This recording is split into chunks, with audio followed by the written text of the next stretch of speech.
Well, it was just a couple seasons ago that Sin City hosted the season finale for the Area Cup Series, and just a couple seasons later, it is round 2 of a 17-race season. It's season 5 of the Area Cup Series, and after a week at Daytona where we did battle on the high banks, this week we do battle in Las Vegas, Nevada. Welcome back to SimTV. Kyle Heyer, joined, of course, by Finian D'Acunha, Hunter Slempe, and Eric Wineland. Finian, tonight we head to Las Vegas. This racetrack is fast. It's got progressive banking. You can use all the track from the white line to the white wall. It's going to be a really frantic afternoon here at Las Vegas.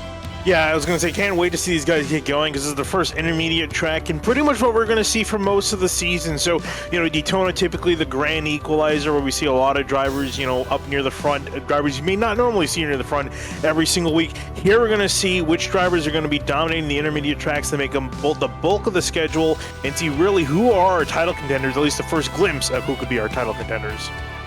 Indeed, 4 of the 12 races in the regular season are at mile and a half, if you count the revamped Atlanta Motor Speedway. So we will be seeing a good bit of strength from some of the drivers tonight.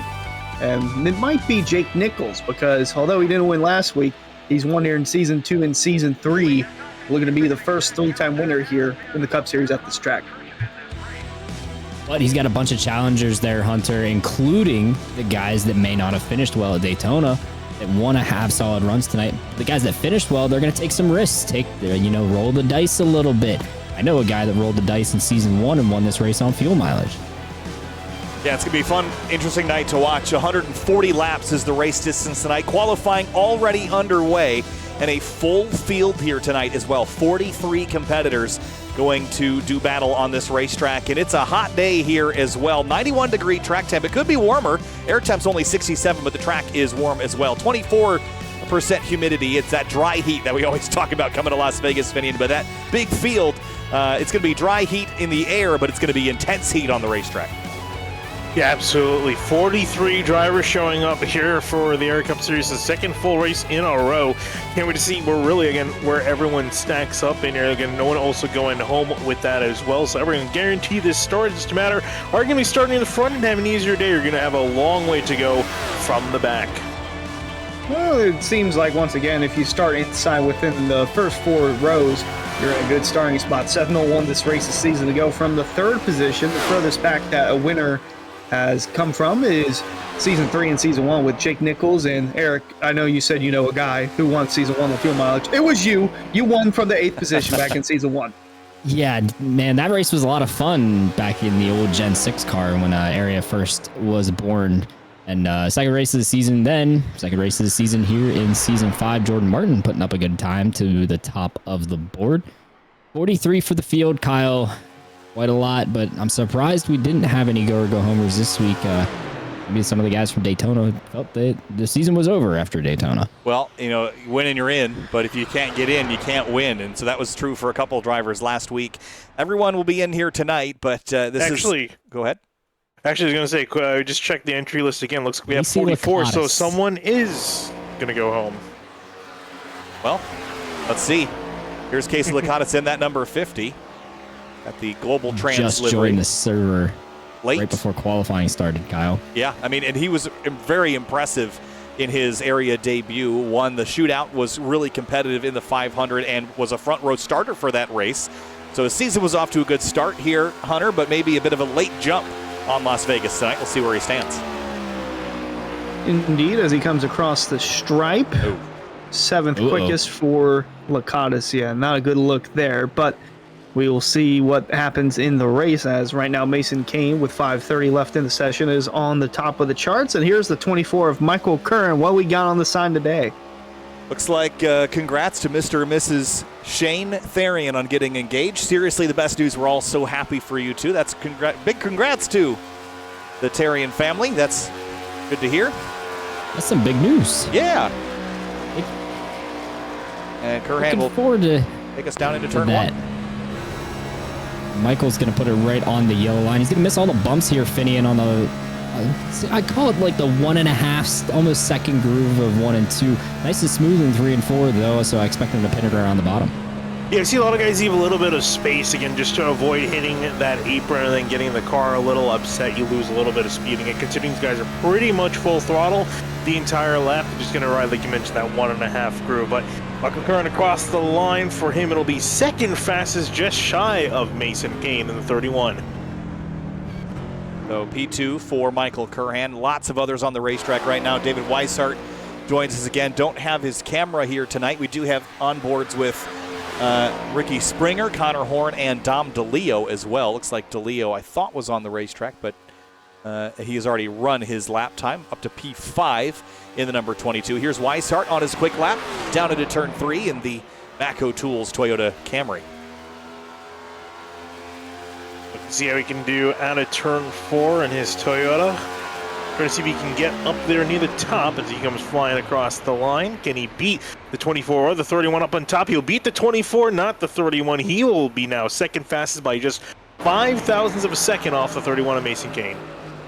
7th place finish last week for Weishart. Here's the Nichols machine. Tyler Nichols, 10th quickest. And here's Jake Matheson, a part of Miller Racing. Although it was not a good finish for the Matheson machine, it was a good finish for his teammates, Travis Beckner and Kwame Scott. 1-2 from Daytona a week ago. We'll see what he can do on his qualifying time across the stripe.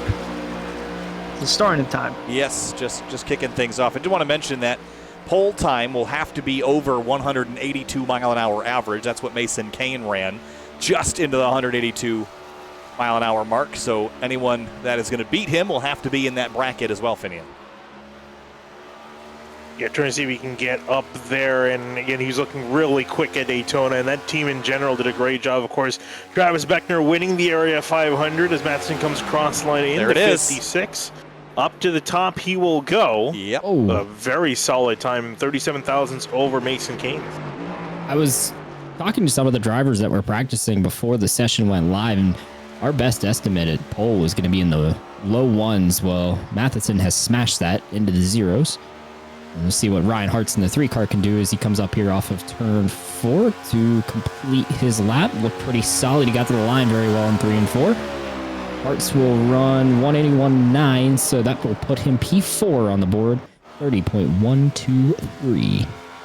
Nice looking livery on the 7 of James Scioli as he comes across the stripe, and we'll see where he lands. The number 7, 181.6 miles an hour. That is good enough for P5. Another car on the racetrack right now, multi-time champion Jake Nichols, Finian.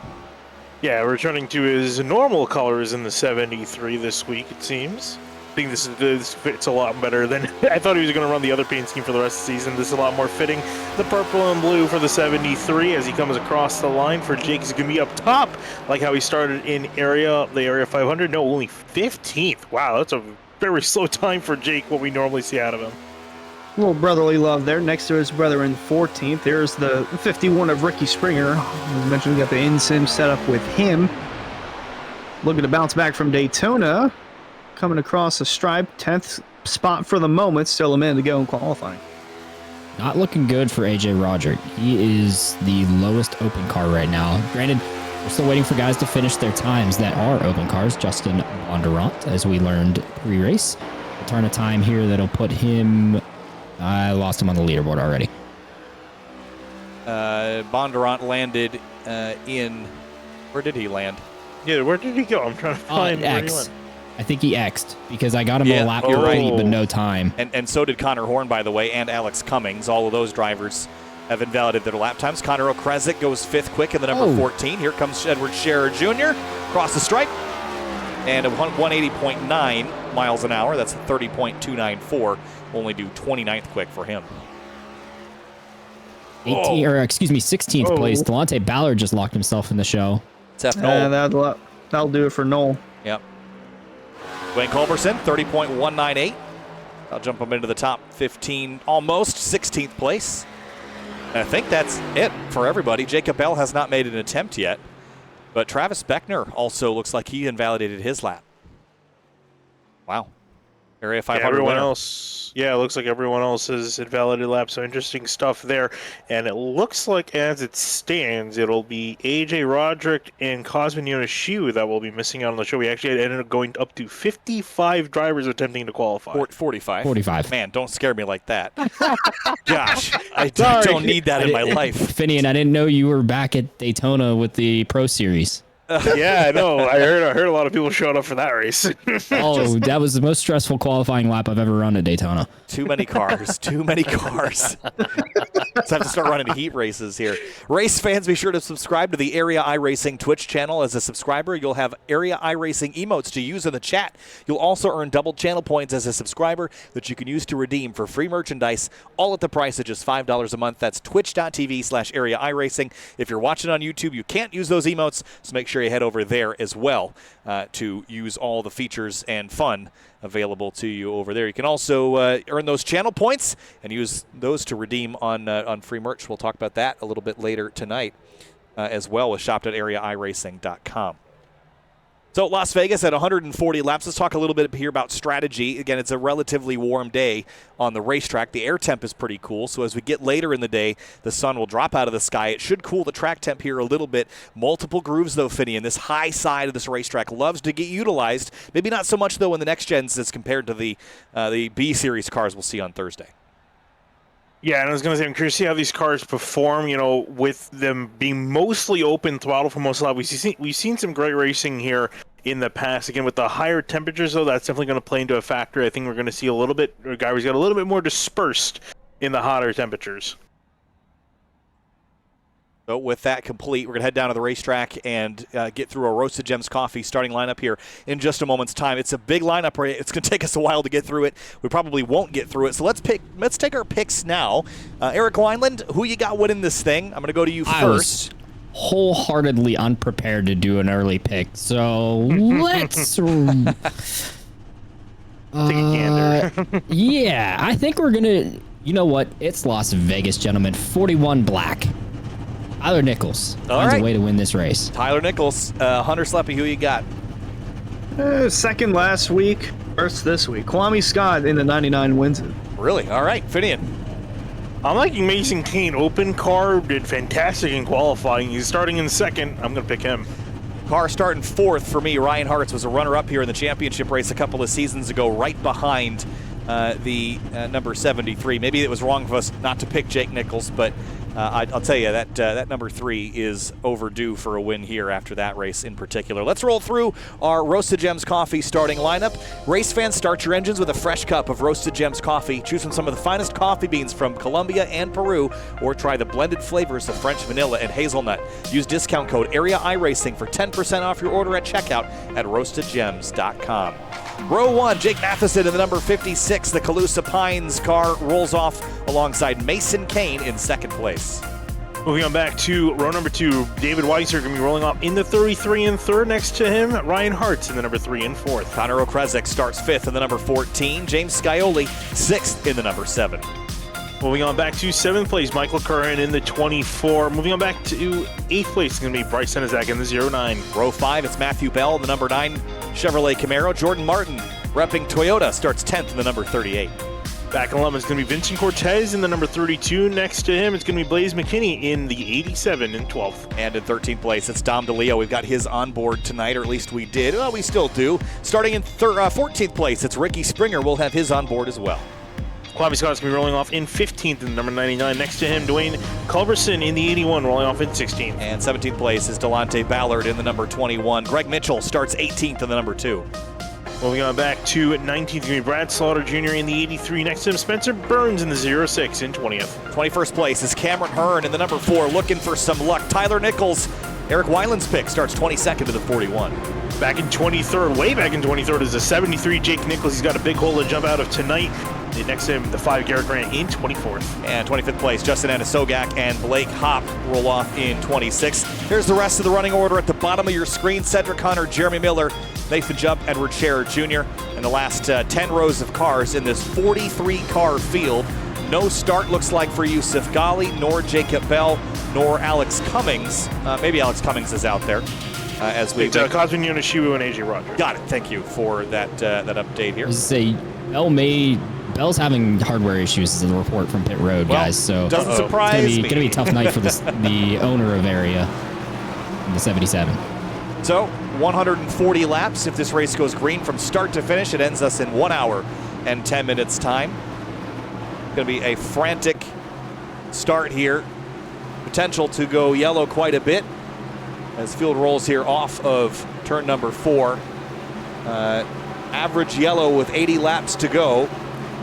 Average of 2 yellows though. We'll see if that pans out here tonight. Here we go. Green flag from Sin City. We're underway at Las Vegas.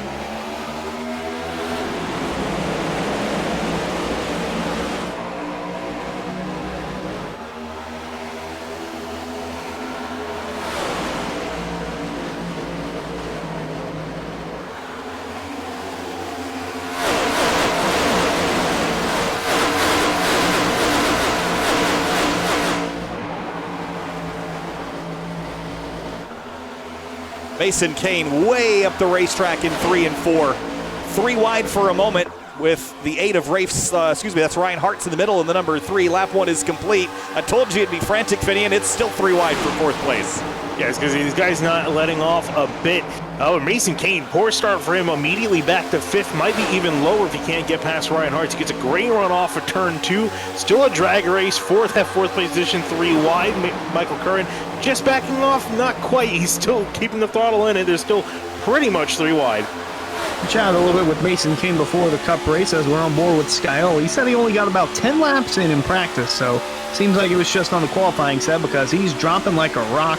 Here comes the 7 of Scioli right in the middle behind Hart for the middle 1 and 2. Cars are driving really good right now in the opening session, the opening laps of this race. As we get later in the day, though, or later in the run at the very least, the cars won't be driving as good. There's going to be marbles. There's going to be heat in the racetrack. There's going to be rubber on the road. But early in the going, you feel like Superman here. I'll tell you who's not. Jake Nichols off to a heck of a start, 24th and getting swarmed.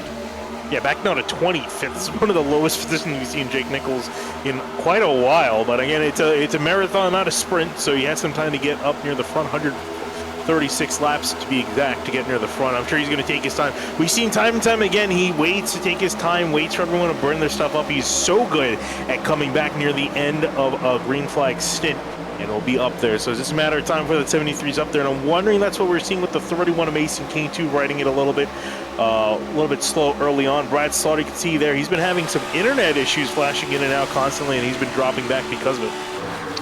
Yeah, that is not a good thing to have, especially this early on. We're only on lap 5 of 140, so hopefully things can settle out soon for Slaughter in the 83. Meanwhile, still 3 wide, even back in the mid-20s, as there's Jake Madison looking to the inside of, that's David Weishart for the race lead, actually, as they are side-by-side even behind these guys, but Madison low, Weishart high across the front stretch. And Weishart, I think, is going to grab this away. The outside lane, I think, is the place to be, especially on the long run. Just avoiding scrubbing your front tires a bit more than if you are on the bottom. There's a big bump, though, center of the corner. In most of the lanes, that's hard to miss. But David Weishart to the lead here, lap 6 at Las Vegas. That car entering the blinding light in the lead. There's James Scioli going to the inside. That is at the inside of Connor Kretzik, who's having a really solid run. Started up in 5th. He's up to 4th at the moment. Trying to see if he can get that 3rd place away from James Scioli. And I think I just heard Eric Wineland join back with us. Eric, what you got? Hey, David Weishart did not like riding behind other drivers listening. Oh my God, I'm already plowing behind Jake. So that was a planned move to get to the lead, get the clean air, gentlemen. Meanwhile, Mason Kane, not the greatest of standings with his fellow competitors out there. Listen first to him talking to his Miller Racing teammates. I don't know what this car's doing, dude. I mean, I've never even ran this. Burning your tire off. Yeah, I mean, I'm trying to. Just be easy on the throttle and run the bottom, okay? Yeah, just be real patient. And what team is that? Starting Rock Performance guys were none too impressed with Mason Kane. Why did Mason go up there? I don't understand why Mason went up there to begin with. Then the 7 shot the middle and made it 3 wide. So Mason sliding back early, guys. He went up there. I think he burned up the tires a little too much on the top with out-phasing them in very well. And you see he's getting passed by Bryce Sanasak here for 9th. Vincent, Excuse me. Cortez on the move here as well. Now, that's interesting that the bottom seems to be the place to go for the setup. We were told that the setup is a bit of a challenge to handle. So that's interesting to note that the bottom might be the place to be. Here comes Scioli on the bottom, looking for the race lead on Weishart. The 7 is on the move, started 6th, and almost to the lead at the start-finish line. Yeah, just a little bit shy there, specifically 7,000ths of a second shy of getting that lead away from David Weiser, but he's still not done yet. Working to the inside, Weiser on the outside, we typically see that run off the corner, too hard to beat. And indeed, that's what will happen again. But Skyler's still keeping in it, wants that lead away. I think he definitely wants that clean air that Weiser currently has. Looking to take the charge early on as Weishart hangs tough in that second lane on the outside. Meanwhile, even back behind, you see the 14 of Okrezik trying to peek low beneath the 56 of Matheson, but to no avail. Scioli going to head down low, look for the lead, and try to complete the pass this time. This race reminds me so much of what it was in seasons 4 and 3, where it was, a very pack-heavy race. The cars didn't get spread out very much over the first 10, 15 laps in the run. And with that, there's a lot of maneuverability here when you're this close. There's this many cars. Someone gets slowed up and then just gets pounced on, like we saw with Mason Kane a couple of laps ago. But Scioli was unsuccessful in completing that pass on David Weishart. I think the top side where Weishart made the move might be a better place to find speed in the short run, Finian. But if it's burning up their tires, you don't want to be up there. I would have thought the bottom would be the place that would burn up your stuff. Yeah, that's what I would think too. I'm just, for Mason Kane, I think he's just struggling to find some speed. And it's really kind of funny to hear that he's just not that particularly good at it. He only had 10 laps of practice. Meanwhile, still put that car up in second place in qualifying. Fantastic effort for him, but we'll see if he can come back around. He's still got some decent track position inside the top 10. Looking further back down the order, a big gangle of cars. I'm trying to even figure out where this even is in the field. It's about 18th place. Jordan Martin's in the middle of that in the 38.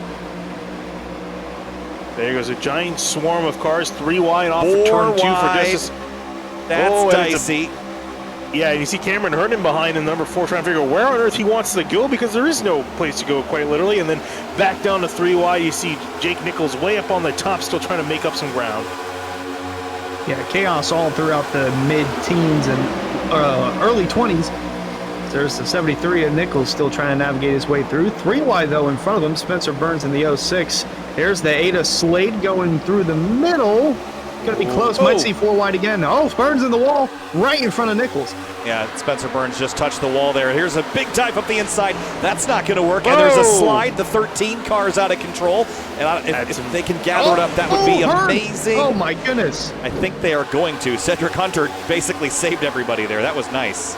Yeah, he had some help to get sideways with the contact with the number 30, who was trying to look to the inside in turn 3. And then there was another hit off of 4 again, so almost a caution there. Yeah, Cameron Hearn got hit from behind, and that almost sent him spinning in the middle of that pack. Nonetheless, they keep it straight, keep it green. Jake Matheson now is taking over second place again from James Scioli in the 7. Okrezik holds 4th, and then it's Blaze McKinley holding the 5th position as he's still single file trying to hunt down the 33 of Weishart. Yeah, surprised actually that 7 went backwards a spot. He looked like he was on the climb, but Hunter became the hunted. Connor Okrezik also looking pretty good here. Then, of course, Hunter, you mentioned Blaze McKinney in this number 87 car. Not a name that we've talked a lot about extensively the last couple of weeks, but Finian, he's running up in the top 5 after starting in 12th. Is that too much tire too quickly, though, to last the whole run? We'll have to see again. You can still make up speed if you're driving right. You can still carry some speed. It's got to be a little bit cautious with the tires, not push them too far where you start really starting to burn them up. So there's a method to the madness. We'll see for McKinney if he can keep that position or if he'll slowly start to fall back. But an impressive climb forward so far.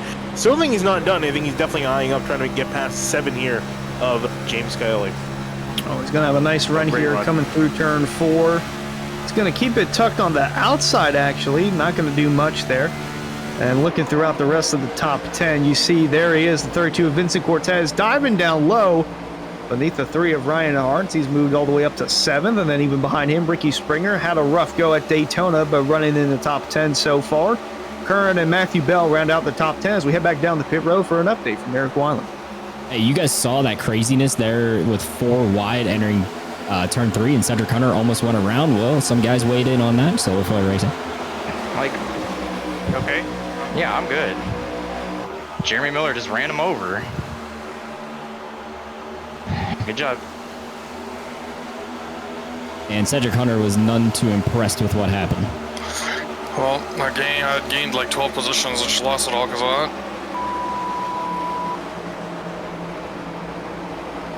So a little bit dicey there for the 13. He is able to hang on to it, but all that track position he gained off the start of the race is gone. Thanks. I'll tell you one thing is that Jeremy Miller is definitely not out there to make friends. Well, that's been doesn't clear really for make a a while. Yeah, it doesn't make a whole lot of friends in these races. The Ross Chastain of the Area Cup Series. I'm sure he would wear that badge of honor. With I bet he would. Here's Ryan Hartz on the 32 this time, trying to respond. And just behind, so in the middle of this pack, one of the drivers in this is Kami Scott, right on board with the number 99.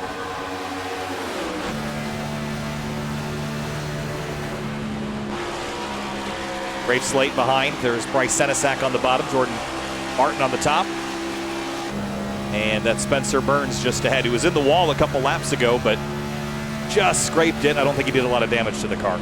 Yeah, that's really the big thing. You can get into a little bit, but you really don't want to force the issue. Ideally, you wouldn't want to be anywhere near it, but like you mentioned, that top lane is the fastest way around when you're battling for position. That run off the corner can really help you. We see most of the passes up near the front come around the top side as Kwame Scott still trying to work his way up the order. He's actually lost one spot, so he's been pretty much stationary since the drop of the green flag. Keeping it calm early on in the Las Vegas race. Oh, even back there, someone got close to the outside wall. That was Jordan Martin, and then the two of Greg Mitchell behind him, where we still find the 73 of Jake Nichols trying to make that climb. He's hanging on to that 20th spot, but as drivers all throughout the field, and I believe that was Yusuf Ghali that almost got into it. He did get into him, just gave him a little sideways shove there, trying to move both of them forward.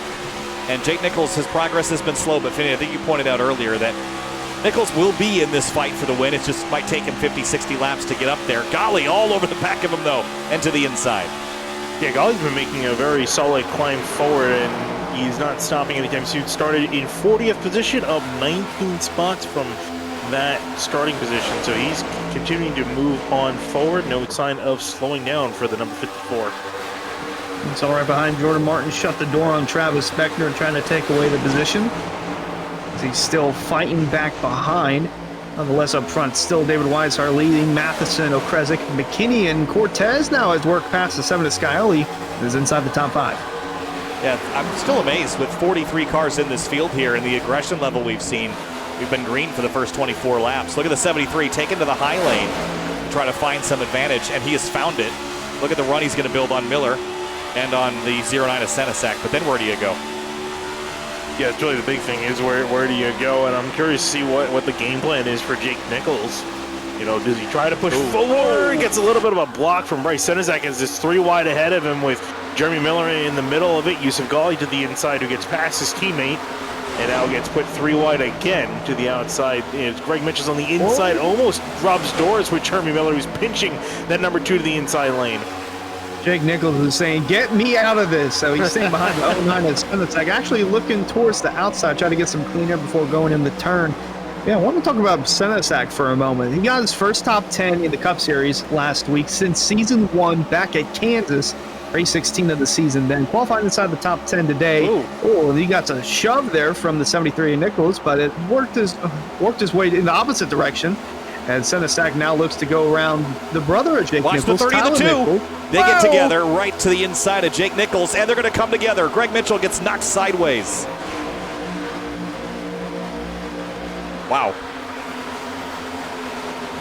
Yeah, I think you thought, I'm going to say, you assumed that the number 2 was going to go on down, but you can't really assume that. Just a hip check right there. Hip check indeed from Jeremy Miller, the podium finisher from Car on the wall, Daytona a week guys. ago. Didn't see that's Justin and Sogak, I believe. No. It was Jordan Martin. Let's go back and have a look at that. Yeah, I think right when we were cutting to show the initial replay, they were 4 wide, and Martin's just keeping on the outside. Oh, that was contact with Brad Slaughter. That was a pretty big hit there as well. And Jordan Martin was already struggling a little bit, and that's unfortunate to see what happened to him. Coming back up to the front, Blaze McKinney doing a pretty good job. I was going to say, too, Vincent Cortez is doing a really solid job. He jumped all the way up to 4th, However, a lap ago, he just got loose out of turn 4. He's dropped back to 8th now, so he's a little bit climbed backward. This number 32 definitely has some speed, though he lost a lot of the progress he really gained early on as he drops back to 8th. And I think we also have Eric Wineland back with us. Eric, what do you got? Finian, it is busy right now up through this pack. This is audio from Yusuf Ghali in 609 Motorsports. I don't quite understand his frustration here, but I'll let everyone else listen in and get an opinion. So, you know, I was making that joke about the 20th place, like, doing this. I didn't think it'd be, I didn't think it would be Jake, you know? Yeah. He's literally riding my right rear every chance he gets. I don't get it. That Jake is Jake Nichols, who was battling away with him. And it's since, whoa, big moment there for Travis Beckner. Caution. Justin Bondurant, Edward Scherer Jr. in the wall out of turn 2. And the 11 has big time damage. Yeah, this is really, really unfortunate because he was the fastest car in practice.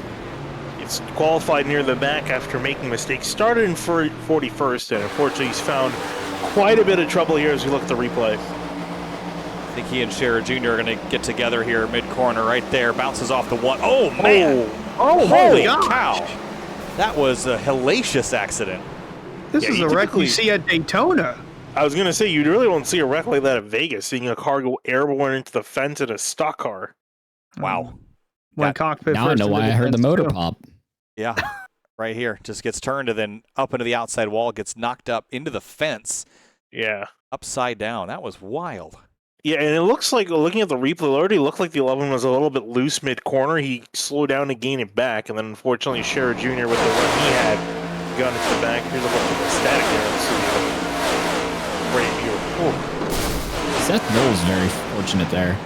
Did not get right hooked up the racetrack. This is going to be a wild onboard, folks. Oh, that was just such a wildly quick whip around. How fast that thing turned around on him. Yeah, I think, Eric, if it was the old damage model, I think Seth Knoll would have probably been hooked into the wall with him. Yeah, perhaps so. It was a little more door-to-door than I thought initially there, but nonetheless, not good for Justin Bondurant. But everybody on pit road, I was getting ready to talk about pit stops as well. Sorry. That was the primary wanted to radio I mention had. Scherer Jr.'s got some massive damage to his car, but go ahead with the radio. I was going to play the radio. I'm not worried about it now because we already have our strategy. So the window opened up at lap 20 for a one-stop race if you pitted at lap 20. So these guys making this stop here does make this a one-stop race with 108 laps to go when they reach the line. So I would expect them to split that in half. I wouldn't really expect anyone to try to take the extra set of tires. I feel like you might give up too much time on pit lane without as much fall off, but we'll see who wants to roll the dice here in Las Vegas, guys. There it is. It only took us 32 laps to get there.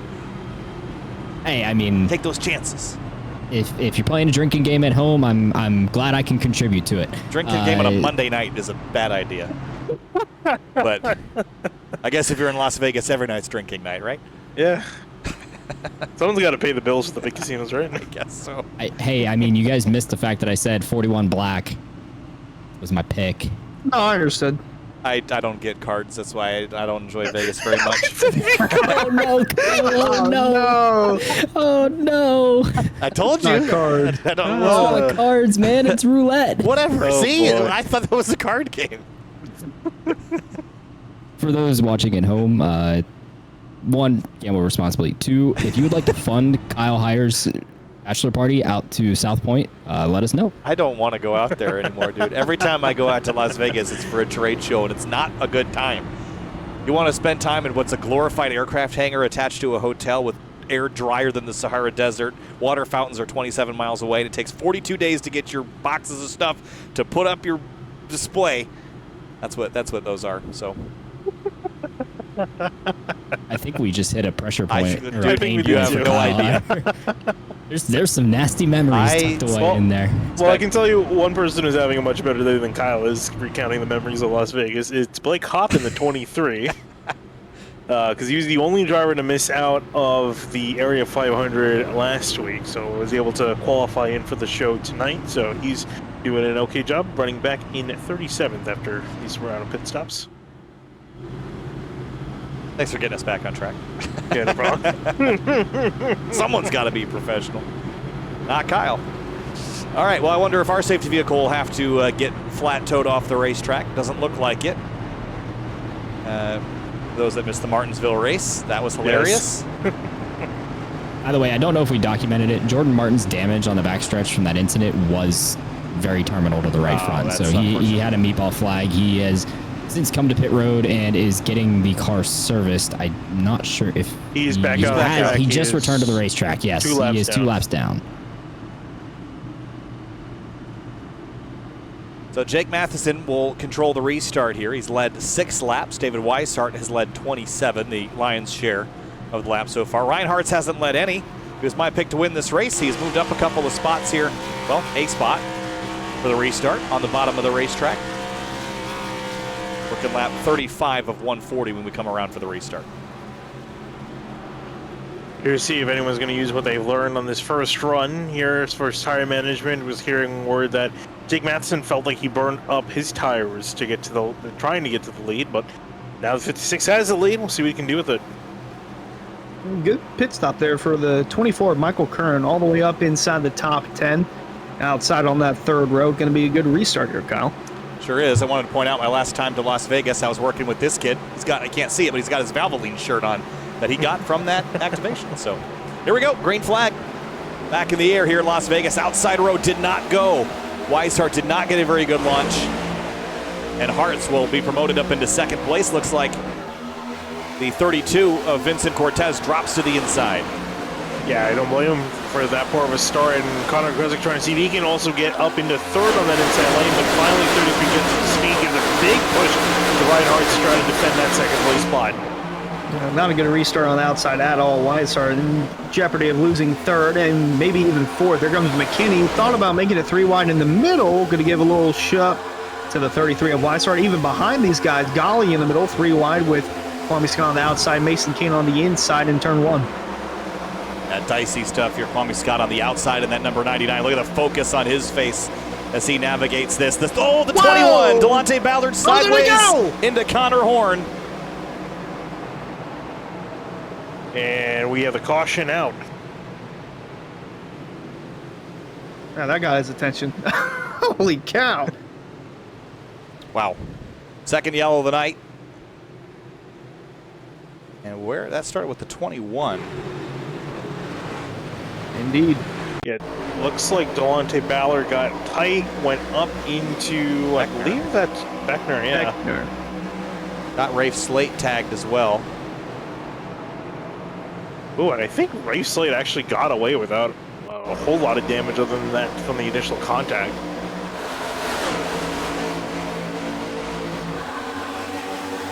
Everyone did a really good job missing this.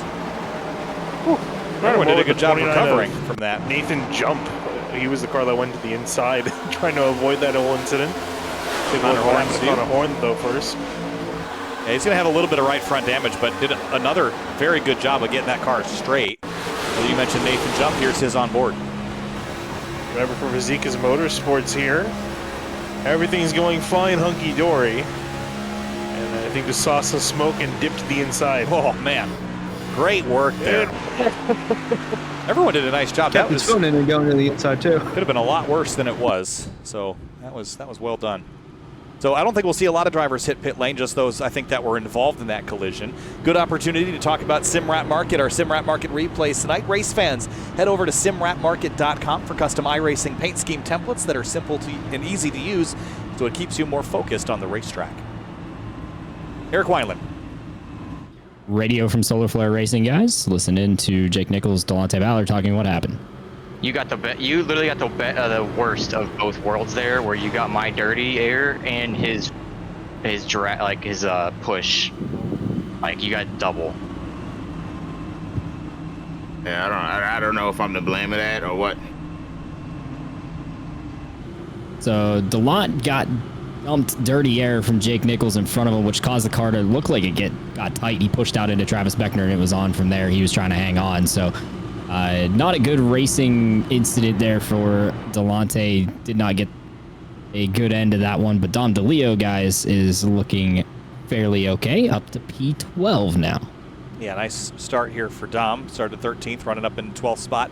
The Magyar Bank Ford Mustang. As far as the manufacturers go, 1 Ford, 2 Toyotas, the rest all Chevys in the top 10 finish. Yeah, and actually looking one position behind him. How about Yusuf Ghali? He started in 40. He's up now to 20. He's up 27 spots now to 13th position. So he's really been making a solid climb forward. That 54 car, definitely one to watch. Been a rocky road to climb up for Ghali, but yeah, nonetheless, he's making his way towards that top 10 where... And I was also going to point out, too, is just looking behind Travis Beckner in the 28, who was involved in that recent incident. Started in 39th, up 23 to 16th. Yeah, good starts for all those drivers. But as for James Scioli, we were talking earlier about drivers that went to the front and then went backwards. Remember, Scioli almost had the lead from David Weishart at one point and wasn't able to completely get around him.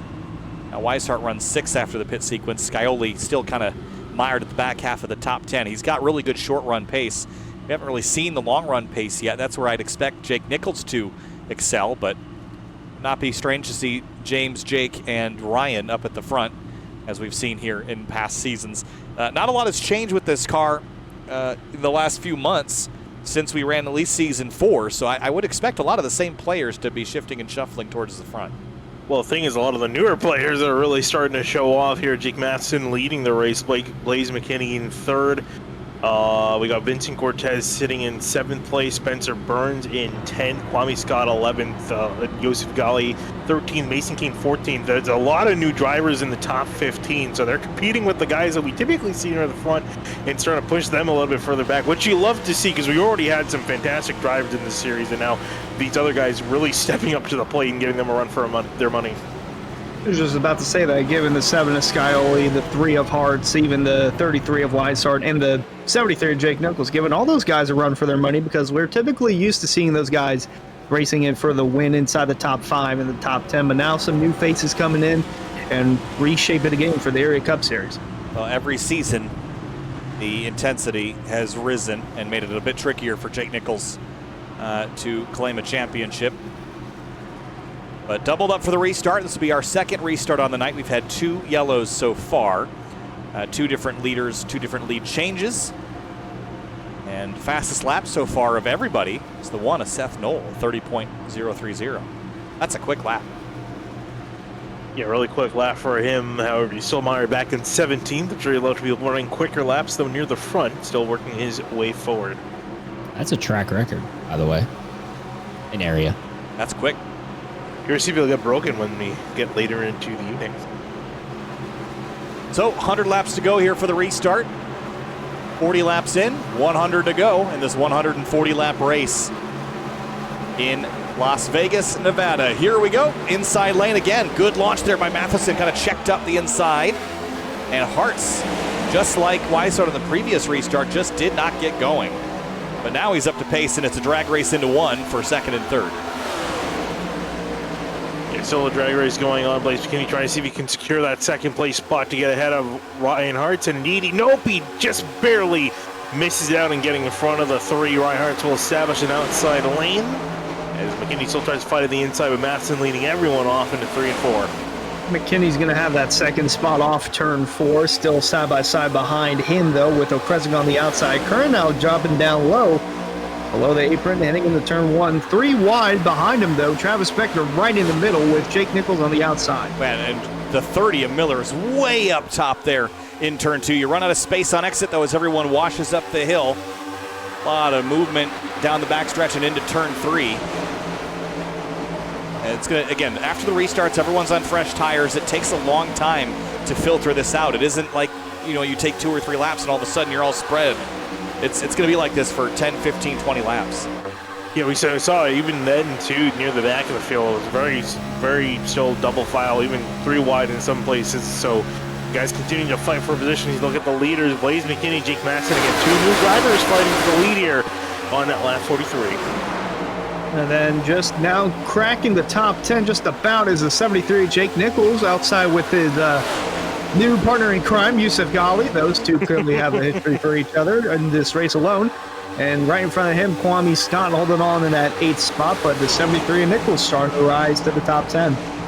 No surprises there. I think it's even quicker than I thought it was going to happen. Didn't even need the long run to do it. He's doing it in the short runs as well. They'll be a dangerous car by the end of this race, but deeper in the field. There's still 3, almost 4. Connor Horn trying to march his way back up through the field after being involved in that collision last time around. Yeah, a lot of his progress was taking him back. Now has to move his way back up. He's now back in 28. That's still 9 spots up from where he started back in 37. So we're going to climb forward part 2 for Connor Horn. Meanwhile, his teammate up there just breaking inside the top 10, and another one not too far out of it. There's Ben Pierce to the outside of Horn there for the 28th position. Look at the bottom of the racetrack. Look how busy it is down there, Hunter. That's a bit of a surprise. That's what I was going to say. It's a bit tough when you're on the bottom and kind of got nowhere to go, because if you go to the outside, there's a car there, and then, well, you just shove the guy in front of you here, which is what Connor Horn's doing. We'll shove the Tyler Nichols going into turn 1. Very tight back here. Not a lot of opportunity to find an advantage. Look at the 41, trying to sneak to the inside of the 2. Mitchell denied him that. Tyler Nichols trying to move off forward. Has not really made a whole lot of forward progress. Dropped a little bit back from where he started in 22nd. But up for the lead. Starting to still get spicy. The top 2 breaking away. A little bit of a breakaway from Ryan Hart. This might be a little bit concerning, because it could be these guys pushing each other a little bit too hard. We heard Jake Matson, he reported that he may have pushed a little too hard on the opening stint of the race. Be surprised if he makes the same mistake twice. Got a new challenger, though, in McKinney, and see if he continues to ride the coattails of Matheson. In the meanwhile, still single file throughout the majority of the field. Got to go all the way back to, here's a little battle right here. Connor Horn still on the inside of Tyler Nichols now, trying to take that position away. And back inside the top 10, positions being swapped. Yusuf Ghali has worked his way inside the top 5, taking that spot away from O'Kresick. Yeah, he's moving very quickly. I just wanted to point out, look at how bottom-feeding the racetrack is right now. The top, I think you can find some speed up there, but the majority of the field is trending to that inside lane. Something to note a bit later in tonight when we're searching on how to make passes. You might have to root somebody up out of the bottom groove rather than just drive around him on the outside. Well, that's exactly what Yusuf Ghali's been doing to get some spots. He passed Connor Kreska that way. He's trying to pass Steven Weiser that way. Weiser taking the outside lane as he's trying to defend from the 54. Is going to go around the 3. Ghali now switching up to the top side to also work around the 3 Ryan Harts. Yeah, not to mention behind him, too, a couple more drivers starting to use that outside lane. Michael Curran in the 24, and you just saw on the far right, Jake Nichols in the 73, still trying to work his way inside the top 10. Mason King to the inside of him. Meanwhile, Kwame Scott to the inside of Michael Curran, and now looking to the inside of teammate Vincent Cortez, almost 3 wide in the middle of 1 and 2. Here they come down the backstretch with Curran close to the wall. Jake Nichols on the outside of Scott into turn 3. You have to be so precise to not make the slightest mistake that'll put you in harm's way here. Nichols and Ghali, I think, are going to be 2 of the fastest drivers in this race when they get up to the front. That's only just a matter of time. Really is. Looks like Jake Nichols finally found his groove after being mired outside of the top 20 for a majority of the start of this race. Now finally inside the top 10, and now he's really starting to move. Getting past Kwame Scott, now trying to work on Connor Krezik in the number 14 as we look back up forward. Yusuf Ghali still pressing a charge on the back of the 33, and both of them have caught up to McKinney and Matheson for the lead. Top 4 within half a second of each other. Weishart's closed in, Ghali's closed in, and behind them they're still duking it out for positions inside the top 10. That is the bottom. That's Vincent Cortez on the 3 of Ryan Hart's. Nichols underneath Curran. It is crazy inside the top 10. Battles galore. So we head back down the pit road for an update from Eric Wyman. Hey guys, you noticed someone missing from the top 10 that was there prior to the last caution? Ricky Springer? Yeah, Ricky Springer. You're on it, Kyle. Unfortunately, we don't have the SimRap market replay for you, but there was an incident on the lap the pit road had opened up where Blaze McKinney shut the car off going down the back, and then he kicked the car on, I don't know if he confused pedals, but he ended up on the brakes instead of accelerating to the tail end of Ryan Hart's then at the moment. So that caused a huge checkup, and unfortunately, Ricky Springer was the worst recipient of it. He tore the entire right front off. Well, I'll just let him tell you guys. I got brake checked and it ripped my right front off the car at a 6th. So the 51 driver not happy. He had to restart in the back after spending time getting the damage repaired. And he's only worked his way up to battle with Cameron Hearn and Cedric Hunter right there. We go back toward the front and looking at Yusuf Ghali chasing down Blaze McKinney and Jake Matheson. And thanks, Eric. And it's always tough. You have incidents, especially under yellow like that. But luck of the draw. Yusuf Ghali is really fast, guys, and he is all over Blaze McKinney here for second place. And I don't think it'll be too long until we find him in the lead. But how much is that dirty air going to hold him here until he can get to that clean air? Oh, there he goes, looking to the outside, trying to get that lane established, but he's blocked and cut off. McKinney now going to the outside. Ghali looking to the inside now. Again, we were talking about maybe having to force people up outside of that groove. Ghali gets back on the throttle, not quite able to get the running with like though in that bottom. Got a new challenger coming into the fray. Vincent Cortez closing in on David Weishart there in the 5th position. Yusuf Ghali keeping it to the inside, heading to turn 1 on Blaze McKinney, looking to complete the pass here. A little wiggle there from, oh boy, wiggle from both drivers. More so for Yusuf Ghali. That could have been bad. There's a big mess of cars back here, deeper in the field. Also battling for about 20th spot. As that battle gets tight, so is this one. Trying to take you to the most volatile place on the racetrack, and it changes every moment. Cortez up to 4th. Here comes Nichols, Finian. Yeah, and I want to just highlight right now, we're going to have a great battle for Rookie of the Year. The entire top 4, all rookies. It is going to be a good battle. That is an excellent point. And they might be battling for the championship regardless of their status as a rookie. We'll see here. Here comes Ghali back on the offensive, looking back to the inside of the 87. He's not giving this up yet. My only concern is not only this guy is battling really hard, look at the purple car that's rejoined this battle for the lead. It's the 73, Jake Nichols. Yeah, you would have thought that was Grimace on the hood again, closer to the top 5. No, it's the 73. Jake Nichols has found his way inside the top 5. Look at it take 4th away. Cortez going to duck down low and block the run from the 73.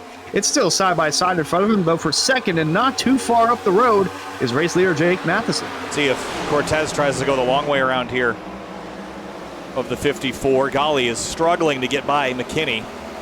He's got pace on him. He just needs to get clear. Able to get alongside him, but not complete the deal. That's due to that outside lane being better as defense than it is maybe as offense, Finian. There he's got it. And there he goes, looking to the outside, so he can get a run. I don't think he wants to make a 3-wide. We'll get a run potentially on the 32. Vincent Cortez stuck on the bottom. There he goes, looking to the outside. Wow. And we'll try to charge that into turn 3 to the outside of Blaze McKinney. Although he just lost a spot to Jake Nichols in the 73, Vincent Cortez, along with the rest of his Miller Racing teammates, are inside the top 10. You got Matheson leading the way, and then just mentioned Cortez in 5th. Kwame Scott and 8th, and Travis Beckner has now cracked the top 10. And also, this is a good blend of new drivers in area versus veterans in area. As mentioned, the top 3, all new, along with Vincent Cortez. And then you got the regulars like Jake Nichols, David Weishart. Close with Connor O'Kresick. He just slammed the door on David Weishart. He tried to get up there into the outside lane, and Weishart almost didn't give it to him. He cut him a huge break there, and Weishart cannot be thrilled about it as he chops the nose of Beckner off the 4. That was dicey. Very dicey, and just showing how hard you guys are still fighting for position. I think someone might want to remind them, we're only lap 60 of 140, but here's again a look. There's Simrad Market replay off for turn 3. Close there with O'Kresick and Weishart. Down the pit road for Wyman with an update. Guys, this is only getting more intense, and it's getting harder to handle. A lot of reports up and down the radio here that everybody's getting loose. Jake Nichols especially said after running the top lane that he was loose through 1 and 2 almost the entire corner. So these guys starting to make the moves, but they got to really take care of the tires here. If they've used them up, they're going to be sliding, and it's looking like so for a couple guys throughout the pack. Yeah, I mean, we're seeing that drivers just really pushing. I'm just surprised that Ghali hasn't dropped off with how hard he's pushed on this run and how far forward he's come. You'd think that he would be the first to show, but he's been using a lot of the right front, I think, on that bottom lane, pushing the entry. and the middle to try to build a run, not so much the exits. But here he is for the lead to the bottom. Yusuf Ghali in the 54. Started this race in 40th place and is battling for the lead by lap 63. He chops the nose of McKinney off turn 2. He gets the big run, big push from the 87 back to the inside. He will go. I guess the school of thought for the 54 is that if he can get the lead, doesn't really have to worry about dirty air and pushing his tires much harder. So trying to fight with that 56. Here comes Blaze McKinney. Going to go on to the back of the 56. Does he try to make it 3 wide? He does not. Sits him behind that 87.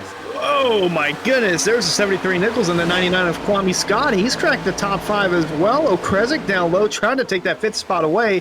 But up front, still Matheson leading the way. McKinney and Nichols on that outside line. Ghali falling back to 3rd, maybe 4th. Here comes McKinney on the outside, trying to get a run for the lead. Yeah, it's so frustrating when you feel like you almost had the lead, and then you're going to lose 1, 2, maybe 3 spots in the next subsequent lap or two, just getting freight trained on the outside. So Ghali, I just mentioned, I was surprised I hadn't seen him drop. I don't know that that was pace, but rather just being put in the wrong place. But McKinney is all over the back of Jake Matheson now, and Jake Nichols is here. He is here. He's got a decent run off of turn 2 to work with. Doesn't have enough to really make a move. Still running that outside line. He complained about being loose, but it looks like it's not bad enough to the point where he's going to stay off. He's going to continue running there. Kwame Scott trying to look to his inside when he does that. Loose is fast, and 73 Nichols is finding that out. Ghali trying to look to the outside. Not going to be enough there. Oh, might have tapped the wall. Kwame Scott did. So looks like that's going to get taken over from Yusuf Ghali, the 4th position. Still top 3 single file. Car in the wall. Car in the wall back there. That is a solar flare car. No, 609 car. Jeremy Miller, I think, in the 30, bounced off it out of 2. Yeah, it was. Nick Nichols out of frame on the high side. Honestly, if I'm Jeremy, I'm Jake, that's definitely where I would want to be as well, because that outside you can rip a lot of speed. Yes, it's loose, but I guess considering how much these guys are probably going to be tight on that inside lane, you can really build up a decent run. Again, you do have to manage it, though. Don't want to push your tires too hard. It's like a weight loss pill in the middle of an ice cream cake. The more you indulge in that outside lane, the worse it hurts. That is just wild. It solves your problems in the short term, but long term it will not, Finian. No, definitely won't. Bentley Cortez also trying to look under the top lane, trying to see if he can get back inside the top 5 after he got pushed on out. And again, 5 out of this top 6 are all rookies there. Jake Nichols really the only one upsetting that balance at the moment, now trying to see if he can get to the lead. Got to get around Blaze McKinney, though, if he wants to have a shot at it. Oh, close quarters racing there on the corner exit for the 73.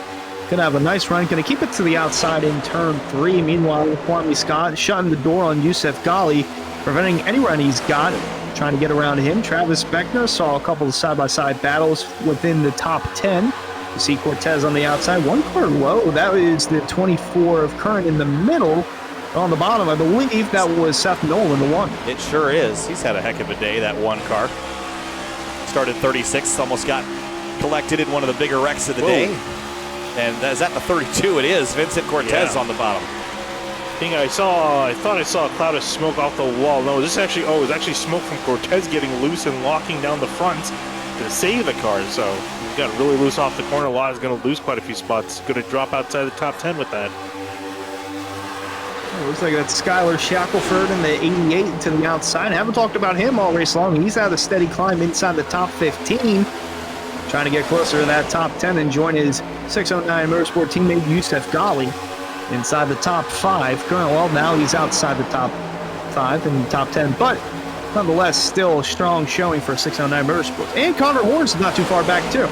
Yeah, Connor Horn's back up to 18th place. Halfway through, lap 70 is complete. Halfway through this race in the Area Cup Series, race 2 of the season. And here comes Nichols on the high side now, on the outside of McKinney, trying to build that run. McKinney slides over here. Oh, Jake he bailed out of it. I thought he'd go to the inside, but doesn't want to go down there.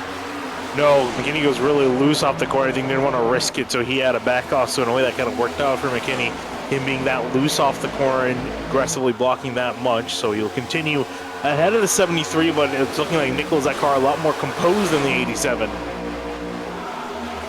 Indeed, Cortez falling back now outside the top 10 and 15. Spencer Burns on the outside, still looking to make the climb inside the top 10, as is the 7 of Scioli. 3-1 now, going to split Cortez on the bottom. Current in the 24, still keeping the fight to the inside. What's the story on Scioli? How did he end up back here? I think he just ended up back here. I think he had a bad pit stop or something happened in the pit lane. I'm not too sure. He just kind of ended up back here. He's been trying to work his way back up. He, I think, restarted actually just outside the top 10 and dipped a few positions back, but still running inside that top 15. Looking to get back on the right track, as is the 42 of Connor Horn. Got caught up in that melee a little earlier in the race. Oh, and him and Shackelford, teammates. Yeah. That is insane racing there from two teammates, and that's only for the 15th position on track, but it is a steady work in progress for the 42 of Horn. That was a little argy-bargy there, as Calvin Fish would call it. I mean, yeah, considering the teammate halfway through the race, I was a bit surprised. And not only just a teammate, I would argue probably the car owner of the team, too. But it's a great run for Skylar Shackelford compared to some of his runs last season. I think we bring in NFTs. Oh, boy. Actually own these cars. You know, that'd be a... I'm just going to say this now. I'm not a big NFT fan, but having digital cars in iRacing as NFTs so that you could, over the course of a league, like have to track and manage your assets. So if you crash them, you know, you have to repair them. Oh, I'm just saying, like, it'd be like everyone ultimate bankrupt. It'd be like that ultimate also league sounds mode. No, like not real money. Oh, car of the wall. That is David Weishart in the 33. Saw that coming from a mile away. Spencer Burns now jumping to the inside, trying to take advantage of this. Eric Weiland, it's getting crazier in the track. I don't want to talk about this quite yet because this is a tight squeeze between Kane and Weishart and Scioli. I got reports on two of those three drivers. Listen in. This is Mason Kane and Dawson Miller. Well, I know it's Mason Kane's first race in this car, so. Yeah, this is Mason's first ever race in this car, not at Daytona. Whoever picked me should be regretting it. So Mason Kane, this is his first racing action on a track other than Daytona or Talladega in the next-gen car. Now, James Scioli, you guys asked what happened to his track position. I actually got a report from him as well. I didn't get to cut the audio because it got a little hectic up here. James said the first part of the race, that first run, everyone did a super save tactic. It looked great. He did that on this run, and it didn't work out, and he lost all the track position. He said he's gone about +5 in the last, he'd say, 7 laps. So he's starting to work his way back forward, but he's got his work cut out for him because he's currently running P11. He's got better tires than the guys in front of him, like the 06 and the 1, but it's obviously no place for the 7 to go. I'll tell you, the pace of this race, guys, is really fast. Here's why. We're about to get to lap 80. It's only about a half an hour of racing from here to the end. We've only had 2 yellow flags. They were back-to-back. There is not a lot of time left in this race. We are very quickly approaching our pit window, and then from there on out, it's game time. It's go time, and it feels like this race just started. It's not a particularly short race, but we've been green for most of it, so it has gone by quick. There are a couple of factors here, Kyle, and I'll pitch this to Finian. Finian, in what world is it July in Las Vegas and it's 67 degrees ambient with a 24, I guess the 24% relative humidity is okay. But in sim, we got 67 ambient, 84 track. It's gripped up, and James Scioli says the track has changed. Douglas Newbigging has said the track has changed, and he does not understand how it's 67 degrees in July. Yeah, I was going to say it's a very cool day in Las Vegas, apparently, for these drivers. I'm sure they're loving it. It's better than the opposite, better being around 90 ambient and like 120, 130 on the track. So I'm sure these drivers are definitely loving this grip, especially Jake Nichols, as he's trying to attack the 53 Matheson for the lead. Quite a bit of separation back to third on back, so it's really these two just fighting for the lead amongst themselves. They've driven away from the rest of the field. Kwame Scott holding on to that third spot is about 9 car lengths to a second behind the front 2. Separation. Oh, wow. Sorry to cut you off, Hunter. Rafe Slate's actually just ahead of these guys. He just came into the pits. He almost brought out a caution again. He wrecked off on the back straightaway about a lap ago. And we'll see that replay right now as he hits pit road. This is out of turn 2 about a lap and a half ago. Let's see what led to this. All on his own here. With the 5 of Garrett Grant. No, Grant got him. Oh, yep, that's a good old hip check there, Finian. Loose on the outside, comes back down. Nowhere to go for the Ada Slate. Wow. Taps the inside wall. But that is tough there for the Ada Slate. Oh, there we go. And I think it's Cameron Hearn in the 4. And that was right before a pit stop sequence. We are just in the window to make it to the end. And I can definitely bet a lot of people are going to come down to pit lane, but let's see if we can take a look at what happened. I'm not going to have this one on the replay, guys. He was already stopped by the time I was able to catch it. But I think I can tell you what happened from my end. Jeremy Miller got tight off of turn 2, doored the 4, and around Cameron Hearn went. Didn't hit anything. Very similar to what we saw with the 5 and the 8. Yes, and very similar to what we saw with Delancey Ballard earlier. So we've had the same wreck occur 3 or 4 times now. I was coming up here to tell you that, Finian. It just looked like Delonte Ballard on the restart, the last caution, where Jeremy Miller just washed straight out of the wall and nowhere for Cameron Hearn to go. They're all going to come to me on pit road, by the way. Yeah, about to be what should be our final stop of the night, but I would say that that might be unlikely given that with the intensity of 50-lap run to the end, we'll likely get another caution flag. And at that point, it'll come down to tire wear. What's our tire wear been like tonight? I guess is the next question.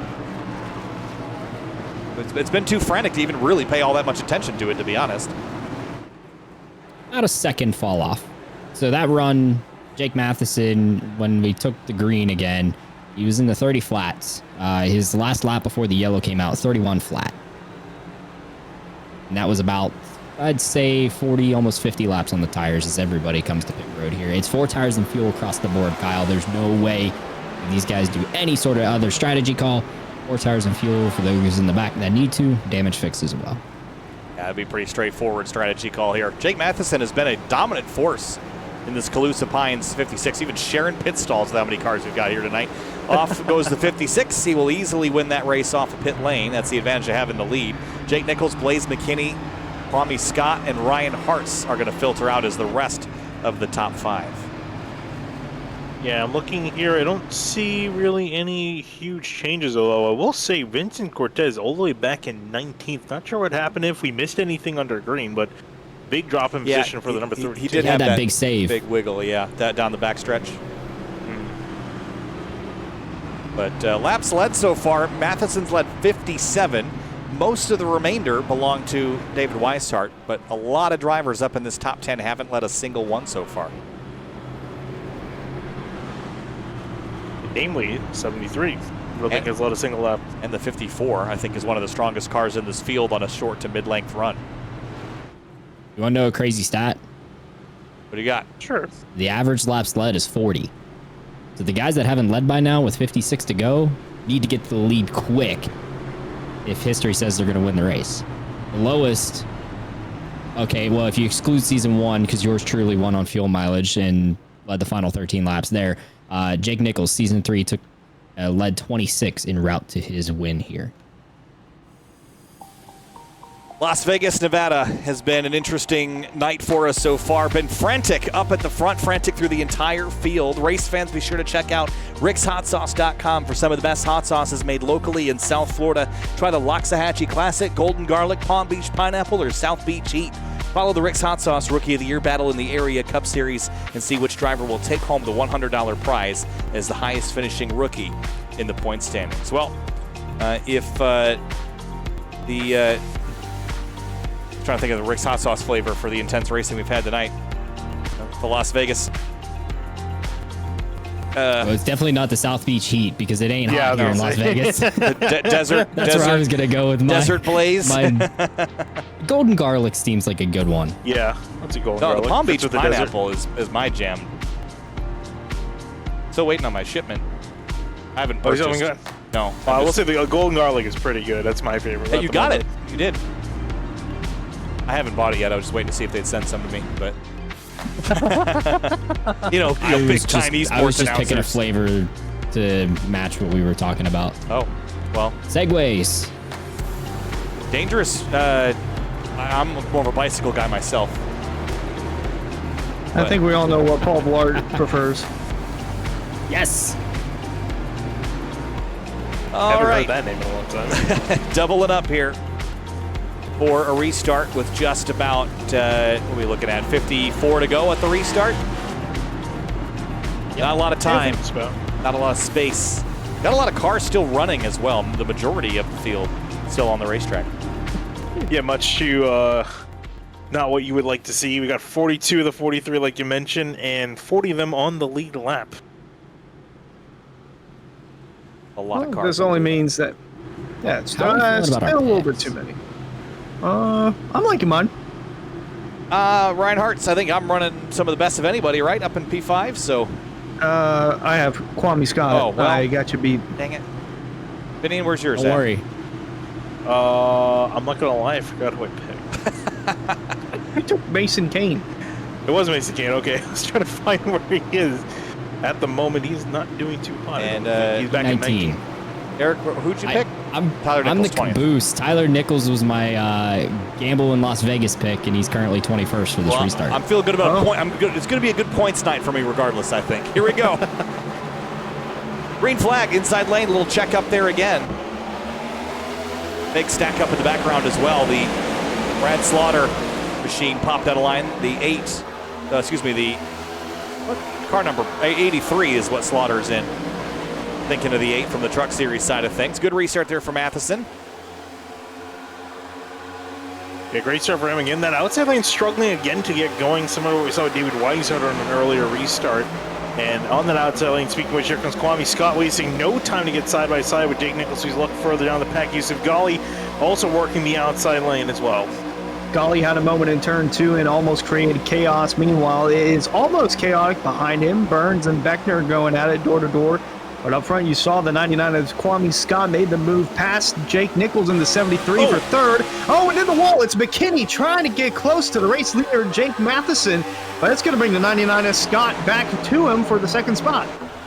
Yeah, McKinney got in the wall there, just pushed a little bit too hard. All the while, look at this mess behind him. Seth Knoll, where did he come from? We haven't talked about him a lot today, other than surviving a crash earlier in the day. He's moved up into 5th place, and right behind him is Yusuf Ghali, who we know is going to be good on this mid-length run here. He's got the 14 to the inside, really tight there at the exit of the backstretch. Great run, nowhere for him to go, though, as he's stuck in behind Seth Knoll and can't go to the left because Reinhardt is there in the number 3. So he's still stuck there, but looking good. Probably pretty similar to what we saw him at the start of the last run, as Jake Nichols now gets a great run off the corner, looks to attack back on Kwame Scott. Just up front, though, battle for the lead. McKinney had a shot to the inside, lost a little bit of ground in 3 and 4. Now Jake Nichols closing in, trying to get underneath him for that second spot. Kwame Scott still to the outside. Yusuf Ghali, strong run on the outside of Nichols' teammate Seth Knoll in the 1. Trying to crack back inside the top 5. Just hearing reports that Bryce Senesek just called this Vegas, and I don't think I could agree anymore. This is just wild right now. Too many cars in too small of a spot. 50 laps to go here from Las Vegas Motor Speedway.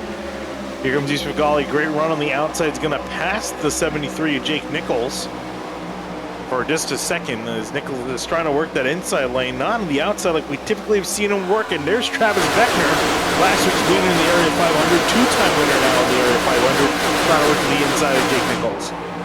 Well, he's playing on what we would call in Vegas house money. He's got that win from Daytona. He's already locked into the playoffs. If he can complete all 12 races, then he'll be fine, and he's looking to press the issue here on Jake Nichols, trying to take away that 5th spot. Meanwhile, in front of him to the inside, it's Yusuf Ghali trying to take 4th away from Jake Nichols, still putting up a fight. Right out on the cusp of the top 10, though, Seth Knoll, Conor Kresick, and then the 24, Michael Kernan trying to knock back into the top 10.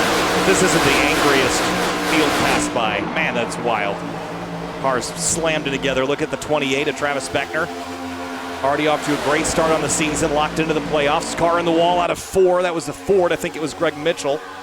Bounced off the fence pretty hard. But yeah, that 28, after winning the 500, locking himself in, he's got plenty of time to figure out how to rack up some more wins, and he's in a good place now. Kwame Scott really sideways out of turn 2. Yeah, tell you how chaotic the field is. You have 40 cars running within 4 seconds of each other. That's how close it is out there. It's mental. And we're a couple laps after the restart too. We're not just one lap, a couple laps, and we're still running that close. But you see, speaking of close, there's Yusuf Ghali taking up all the rear bumper space of Kwame Scott right in behind and trying to go. And you can see the double file up in behind them. You can see Ryan Hart's trying to work that outside to see if he can start to make some moves forward here. As you got Eric Wyland back with us from pit lane.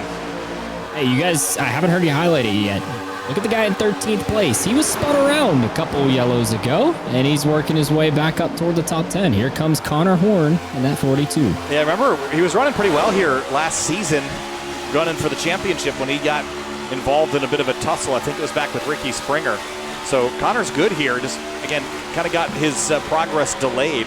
Goes to show you, this race is 140 laps, but tonight it hasn't probably felt like all that long for Connor. He's still trying to work his way to the front after that setback about halfway through.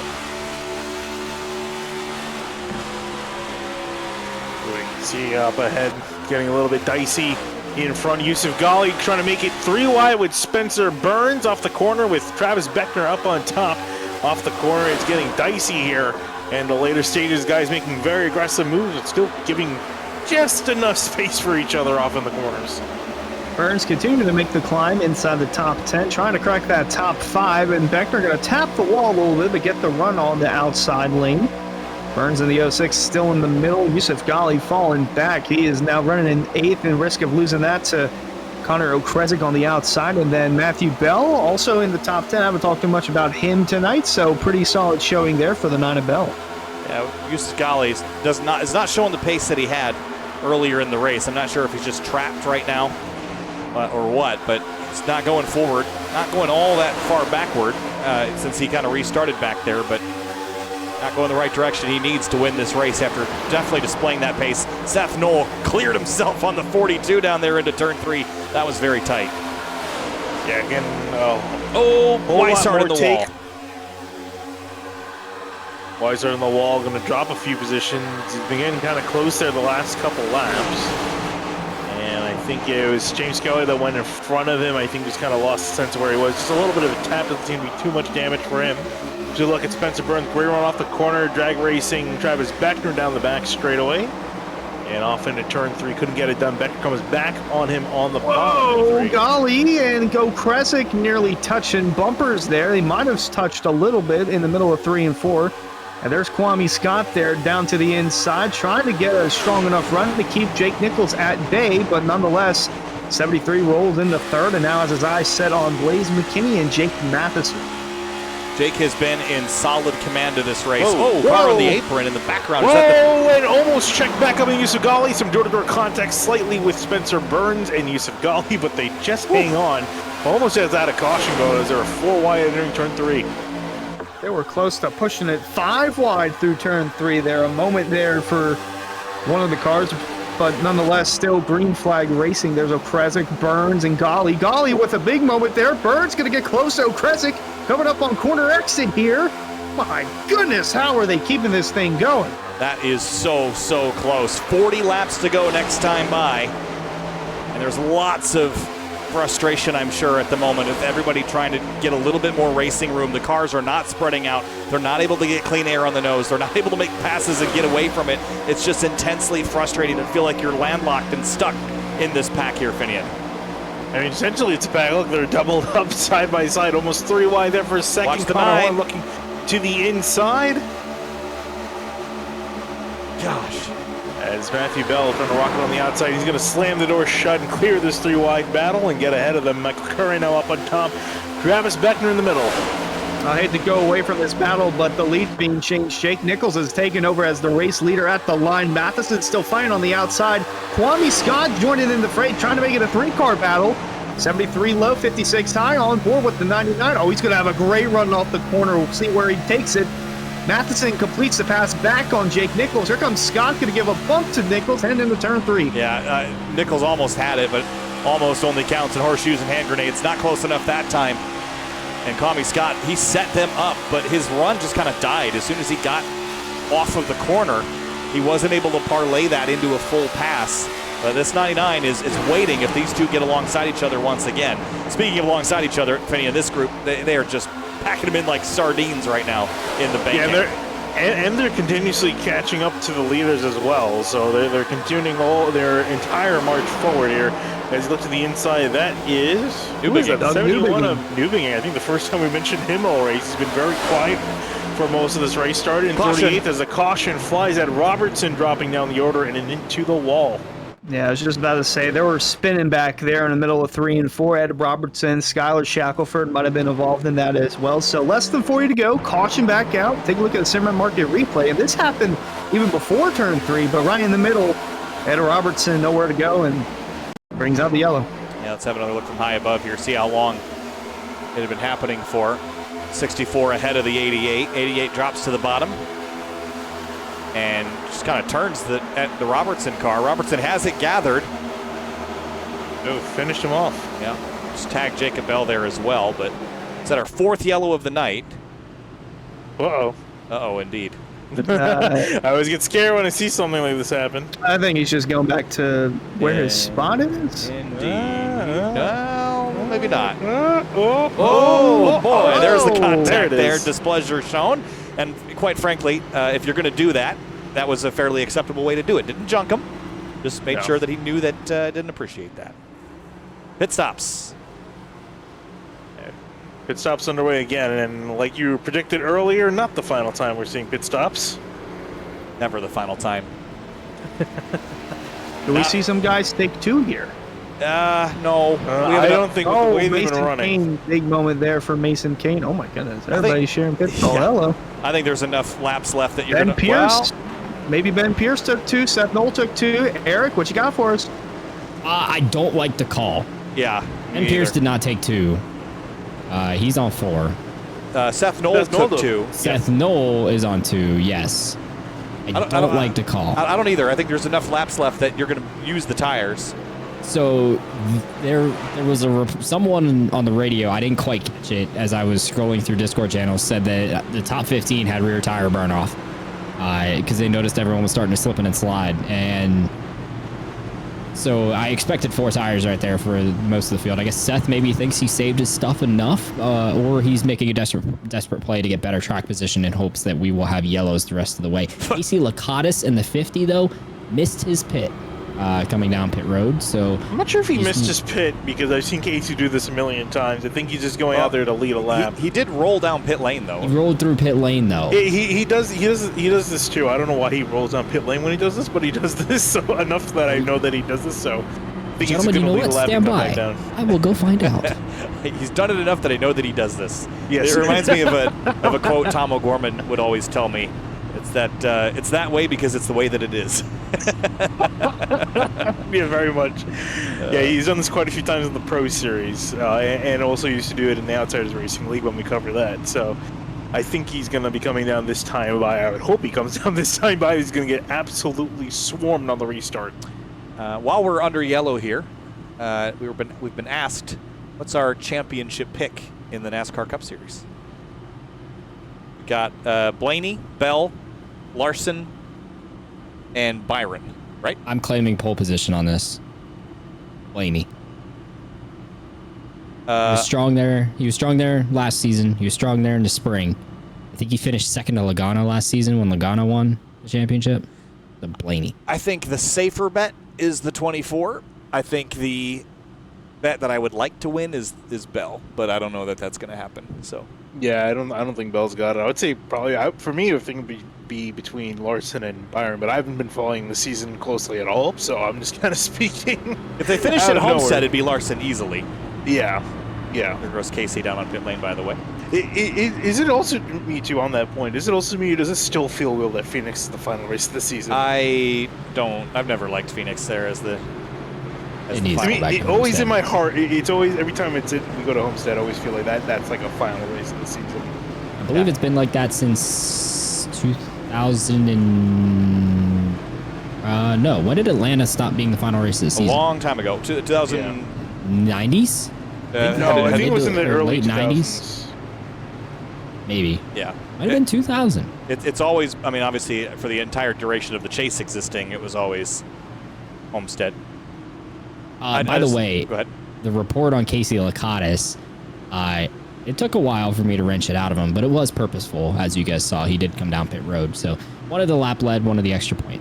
Was he thinking he was slipping one by us there? Finian had him locked down the second he did that. No secrets in this household. I've been teammates with the guy before. I was teammates with Casey in a different league too, so I've seen him do it before as well. Not really a secret anymore either. I was like, Casey, what are you doing? And he's like, oh, I'm leading the lap. I'm like, oh, okay. All right, guys, here we go. It's going to be a 33-lap run to the end. Remember, I'll remind you the green-white checkered rules when we get there. But the safety vehicle is going to make that the 2023 make model. It's going to make that left-hand turn onto pit lane. And here we go. Seth Knoll back to the restart zone and back underway in the Area Cup Series from Las Vegas. And the big question is, can he hold up everyone else with 4 fresher tires compared to his 2 fresh tires? Will there be a big difference? I think so here, but we'll see as they get up to speed. Jake Nichols, Jake Matheson fighting side by side for second place off of turn 2. Miller Racing on the outside, and we got Solar Flare Racing on the inside. Will the gamble roll for the one of Knoll? We'll have to see. Nichols there. Oh, close racing. Him and Jake Matheson for second. Kwame Scott in tow. And here comes Blaze McKinney back on the outside as Knoll continues to lead the way. Matheson's led the most laps of anybody today. This is such an important piece for him. I don't think he even knows how his car drives in traffic. He's been up front so much. Does not want to have to experience that. Whoa, big slide there for McKinney off of turn 2. We're 3 wide. Down the back stretch with Yusuf Ghali on the bottom, the 06 in the middle, the 14 on the top side. That's for about 6th place. All the while, Matheson's clear of Nichols, and here comes Kwame Scott. I was going to say, the entire group that we saw battling before the caution, they're continuing their battles again. As you mentioned, Scott trying to see some sort of way to get down to the bottom if he can get around the 56, but I think he's going to make him go to the top side. Speaking of which, here comes Jake Nichols around the top of the 99. Trying to get a run, and he does as the server is acting up. Hang tight, we'll fix that before we get to the tail end of this race, at least.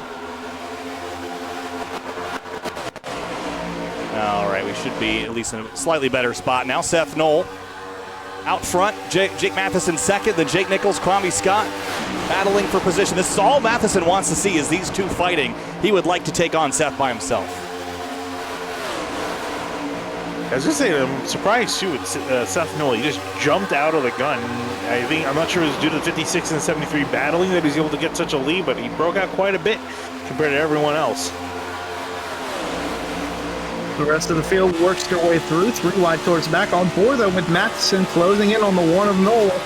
As Knoll went from Miller Racing to Solar Flare Racing in the off-season, and Miller Racing decided to gather some information and get 3 new drivers that are currently running 2nd, 4th, oh, and big Vincent crash. Ford. 42, Connor Horn's in it. The 24's in it, the 28's in it, Beckner's in it. Oh, more cars crashing in behind. Mason Kane involved hard. Oh my goodness, it's piling up in turn 3 as the caution flies once more. Wow, that was a big mess. Big one at Las Vegas. They said it was Tyler Vegas, and we had a big one at Tyler Vegas. Have a look at it. Connor Horn is going to get hooked there by the 4. I think he just kind of crept up into him. Matthew Bell, Vincent Cortez in there too. Oh, Beckner, big hit from the 83. And then Mason Kane, he got hooked by the 41 into this. Wow, Jerry Miller just sneaking his way on through there. Yeah, right here, the 42 just slides up. I don't know if he knew that Hearn was there yet, and then triggers the 24 getting hooked around. The 28 gets involved here. And Mason Kane, I think, thought he would be through, and then watch, who's this car that comes slamming into the side there of Connor Horn, and then Kane nowhere to go. Oh. Tyler Nichols, Eric Grant. Man, what a mess. Jeremy Miller. I tell you what, you got to watch all Jeremy Miller's on board. Very much like out of the movie Cars.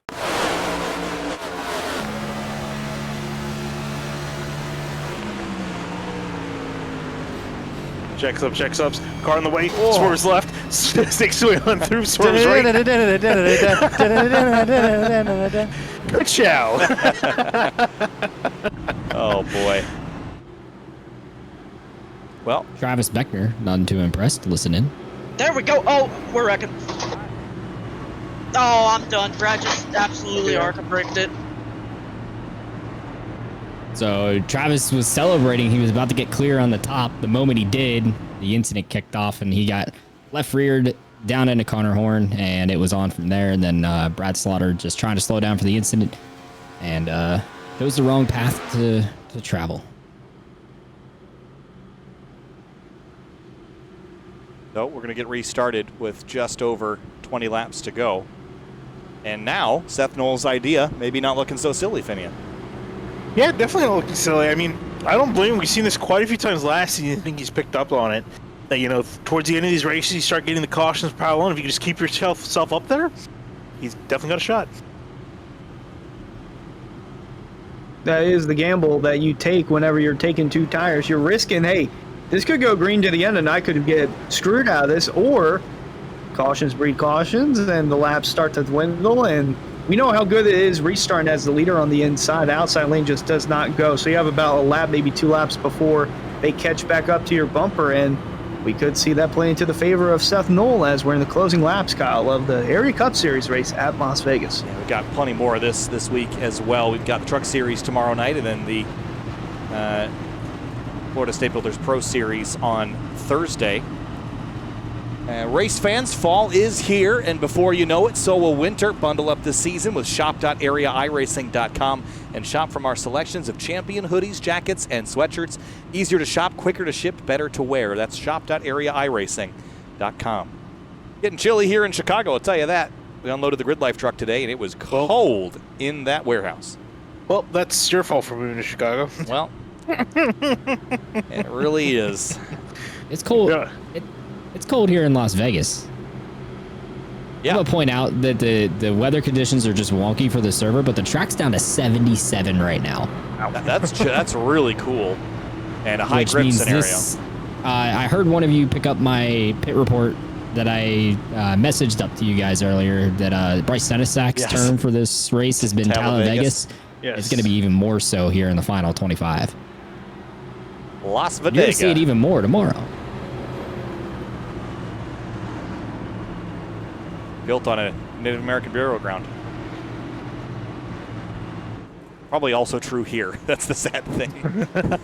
Oh, man. Too real. All right, lights off. And next time by, we're going green.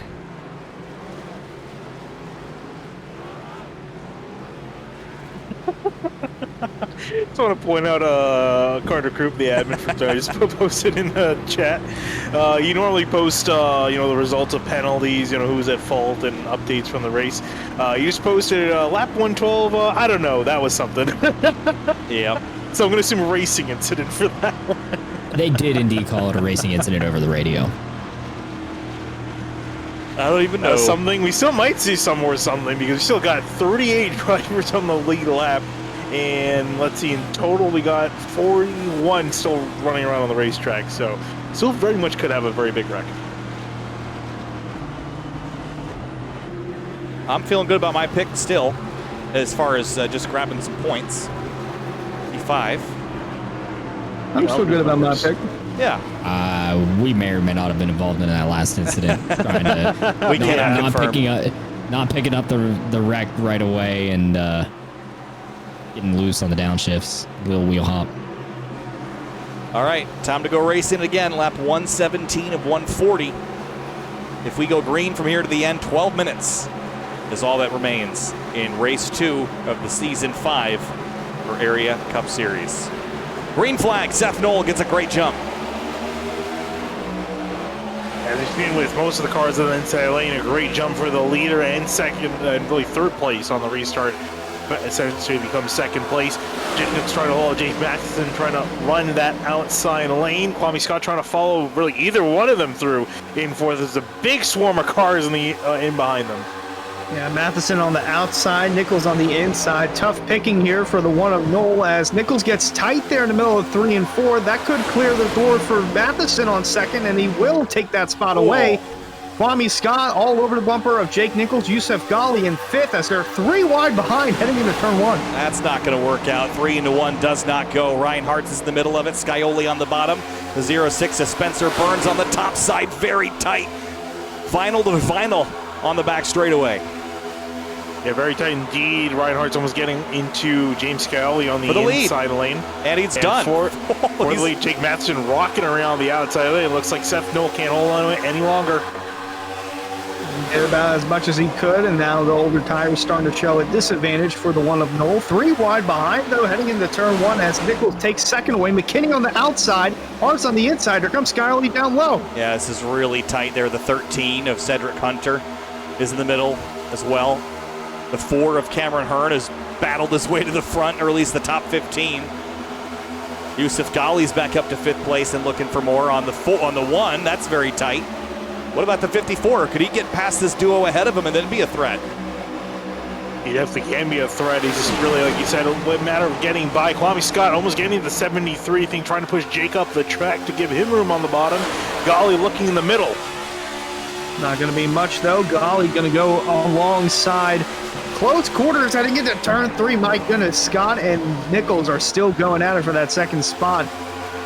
Spencer Burns trying to join in the fray, getting a little washed up in the middle of turn 4. Nonetheless, though, Kwame Scott handful. Here comes Knoll now to the outside. Ghali going to go down low heading into turn 1. 20 laps to go. Scott is going to lose this battle to the 73. I think he's got to be worried now about the 54 or the 1. Now that Nichols is ahead, if he can just drive off in there really hard. He's not able to.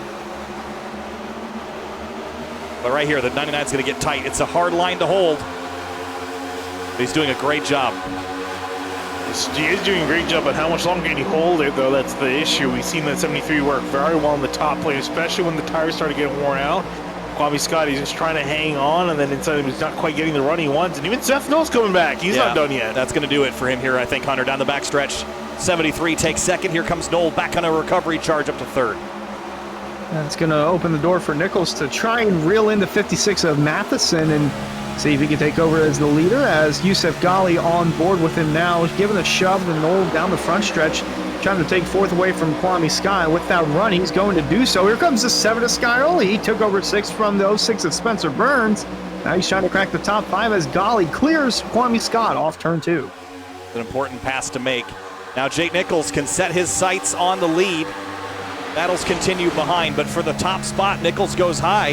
Matheson's been the dominant car in this race. Nichols has spent most of it clawing his way forward. It's going to be head-to-head here between these two Chevrolets. Yeah, and if I'm not mistaken, I think Jake Nichols has led 1 lap the entire day so far. Correct. 83 for Matheson. Whew. Well, let's see. That could change very much here. As we also got Eric Wineland back with us from pit lane. Eric, what do you got for us? That was some great teamwork right there between the 73 and the 1. They ended up getting lined up on the top side. The 1 drugged the 99 back with a side draft on his right rear, and that pushed the 73 ahead, and then Jake returned the favor. He dumped the dirty air over on Kwame Scott's nose, got the 1 clear. Now the 1 is rear gunning for Jake Nichols while he goes after Jake Matheson. And Ghali, I think, is one of the fastest cars in the field here. He hasn't really had a fair shot at the lead just yet. So if he can get by the 1 and these 2 leaders battle, it's not over between those front 2. Look at the 1, though. Knoll driving back up into the mix. But he's dragging Ghali back with him. Yeah, that's the issue, right? It's like, you want to try to get up there as close as possible, but you also, again, want to play rear gunner with your teammate. He's trying to go for the lead right now. Has a look to the inside, doesn't do anything with it, looks back to the outside. Ghali looking to press the issue for that podium spot as Kwame Scott's trying to regain ground and regain that 4th position from the 54 of Yusuf Ghali. On board with him now. He's got a nice run. Going to go to the outside in turn 3. Car down low on the apron. Not going to be a factor as Scott looks for a strong run and will have it heading off turn 4. Yeah, same situation Ghali's had all night where he's gotten alongside somebody and had a run, and then it gets stunted by someone passing him. It's just so hard to keep progress and momentum focused forward when you can never really put your crosshairs on someone else without someone else lining them up on you. Kwame Scott gets a big run off the corner. Ooh, I think Jake Nichols or Jake Matheson just hit the wall entering turn 3. Safer Barry catching him out. I think it might have been Matheson that just scraped a little bit of it, but it's not going to affect him at all. Nichols in behind with a big run. He's been backing off of them quite a bit, heading off into turn 1. Going to be looking to the inside of 56 on exit. It's the Jake and Jake show off turn 2. Nichols down low, Matheson up high, and he's got help. Nichols does. The 1 of Seth Knoll, his teammate, and here comes the 99 of Kwame Scott, the teammate of Matheson, trying to get back up there and give him a little help as they roll off turn 4 and past our own Eric Weiland. Hey guys, radio from the 54, Yusuf Ghali. I just threw the race away. I just let Kwame get to my outside like an idiot. That's bad. Yusuf is not where he wants to be on the bottom right now, guys, and I don't know. I don't see a position where he can get some track position. Well, he's going to gain some on Nichols because Nichols got tight underneath Matheson, so this is his shot to get to second. It's going to be tough to get back to the outside, but he's got a clear shot there if he wants it. Scott to the inside of the one. It's getting really racy here between those two. The one and the 99 just doored each other coming off of turn 4. Seth Knoll trying to defend as much as possible. Kwame Scott running, trying to lean on the right rear, or left rear, I should say, of the one. Trying to slow him down. James Scioli looking to the inside, making it 3 wide for a second. Going to go back to 2 wide off of turn 2 as Yusuf Ghali still trying to get past 73. Works out in the end for Yusuf Ghali. He's in the podium spot and is trying to take second away, but behind it, Kwame Scott and Seth Knoll nearly making contact through turn 4. They might touch on the front stretch here as James Scioli now enters the fray. What does he do as he enters turn 1? Stay back because these two are about to get wild. And I'll tell you what, Yusuf Ghali pounced on the Jake Nichols opportunity. Even if he doesn't complete that pass, Jake Matheson is going to owe this race, I think, to Yusuf Ghali for just distracting Nichols at a very opportune time for Matheson to put some distance on him. Yeah, and Kwame Scott and Seth Knoll, they're really not liking each other, getting very close to dooring each other a little bit too, a couple times in the last lap or two. But here comes 73 and the 54 side by side again, and Yusuf Ghali is just hoping he can find some sort of way to get past the 73 on the inside. He's been so close. Whoa! Contact between both of them. 73 loose off the corner as well. The more they stay side by side, the better case for the 56 of Matheson, and now Nichols going to shut the door on Ghali after that collision, slight collision in turn 2. The one of Knoll to the outside of Ghali, off of turn 4. Kwame Scott and James Scioli trying to enter back in the fray. Less than 10 to go here from Vegas. Matheson continues to hold the lead. You got 2 choices when you're on the bottom. You get pinched and you lose the position, or you run him up the hill. Right here, he's going to run him up the hill into the teammate there. That's very tight, 3 wide off of 2. And here comes Kwame Scott as well in the 99. And Seth Knoll trying to actually pass his teammate. So much for that teamwork for now. He made the pass and gotten past. Gotta go. Going to wash up on turn 4, and Knoll going to continue to hold second. Nichols has his hands full now with Kwame Scott behind him. Yusuf Ghali to the inside. 7 more laps, though, for Jake Matheson. He can hold on. Still 4 car lengths separating the first 2 positions. 4/10 of a lead is not a small one. He can burn some of it and still have a little bit to spare as long as he doesn't lose a couple tenths a lap. Cars on the wall in the background, the 22, Adam DeLeo. This is going to get really racy into 3. Curhan on the bottom of Robertson. Jeremy Miller's in this group as well. Matheson just needs this race to go green to the end. He wants none of this. And good thing because he can't see it in the mirror. I was going to say, well, this is the most strung out we've seen a lot of these guys since that first initial run. As you say, that Pascal Shackelford just door the 2 of Greg Mitchell. They're okay, though. Back in the back half of the top 10, it's the 71 of Newbigging, Hearn, Burns, and Okrezik. They're all close quarters racing. Down the back, heading into turn 3. Burns on the outside, Hearn on the inside, fighting for that 8th spot. It's going to get tight on turn 4. Whoa, here comes the 7 of Scioli. Burns coming in contact with the wall. Scioli had a moment coming out of turn 4, keeps it straight. Yusuf Ghali and Jake Nichols side by side in turn 1. Yusuf Ghali has just gotten stuck on the 73 over and over and over again. The patience is running thin. Big slide off of 2. Here comes the 99, gives him a shot to the 73. Yeah, he needs to find some sort of way to get to that outside, really, I think, at this point. But the 73 still keeps being there. The 99 keeps being there, and he just has no place to go. Eric, what do you got for us? Douglas Newbigging is coming, boys. He is cracked into the top 10. This is him off of turn 2. You guys pointed out he got loose. He knew it. Whoa! Hang on to her, Dorn. Douglas Newbigging is trying to make a play to come toward the front and help his teammate James Scioli. Big block there from the 71. Might be too little too late, running out of laps. And the 4, Hearn's going to deny it as well. Ghali all over the back of Scioli out of turn 4. That was a touch to the quarter panel in a very tricky spot. 3 laps to go. Matheson's lead is half a second. Yeah, I don't know, though, Seth Knoll really has much of anything for him. I would say with those older tires. Again, you remember, he only took 2. I think that's enough to keep that 1 car up there, but not necessary for the lead, especially with the way the 56 has been running. Boy, if they keep racing like this, 71's going to bounce off the wall in turn 2 and cause a caution because this is he's flirting with his ass right here. That's a fast car. Oh, and Hearn made contact with the 71 in turn 4. Oh. And he's going to hit the wall. Moments happening all over the racetrack. Newbigin keeps it straight, and then another car back there. And Cedric Hunter in the 13 had a moment off turn 4. Less than 2 to go here for Jake Matheson. Matheson is just 15 seconds away from steering clear of a late race yellow. The 33 was middle 3 wide there for a moment. Matheson is going to see the white flag out of turn 4. It means safety for him if they can just make it a couple more feet. White flag in the air. 1 lap to go here from Las Vegas. We will get there. We will finish under green. The field splits 3 wide as they come across the stripe with 1 to go. Well, I mean, we'll finish under green, but there's no guarantee there won't be a wreck here on the final lap, especially considering we have 3 wide battles, almost 4 wide this here. This is going to go off the turn 1. The 13 Cedric Hunter knocks sideways. He continues on. Oh, cars careening the wall all over the place, but through turn 3 and 4 for the final time, Jake Matheson going to come through and make it 2 for 2 for Miller Racing. Beckner wins at Daytona. Jake Matheson wins at Las Vegas. Jake Matheson picks one up, outlasts the chaos behind, and somehow we get all the cars across the finish line straight. Whew. And a drag race between Jake Nichols, Kwame Scott at the line. It was 12 thousandths of a second between them for 3rd place.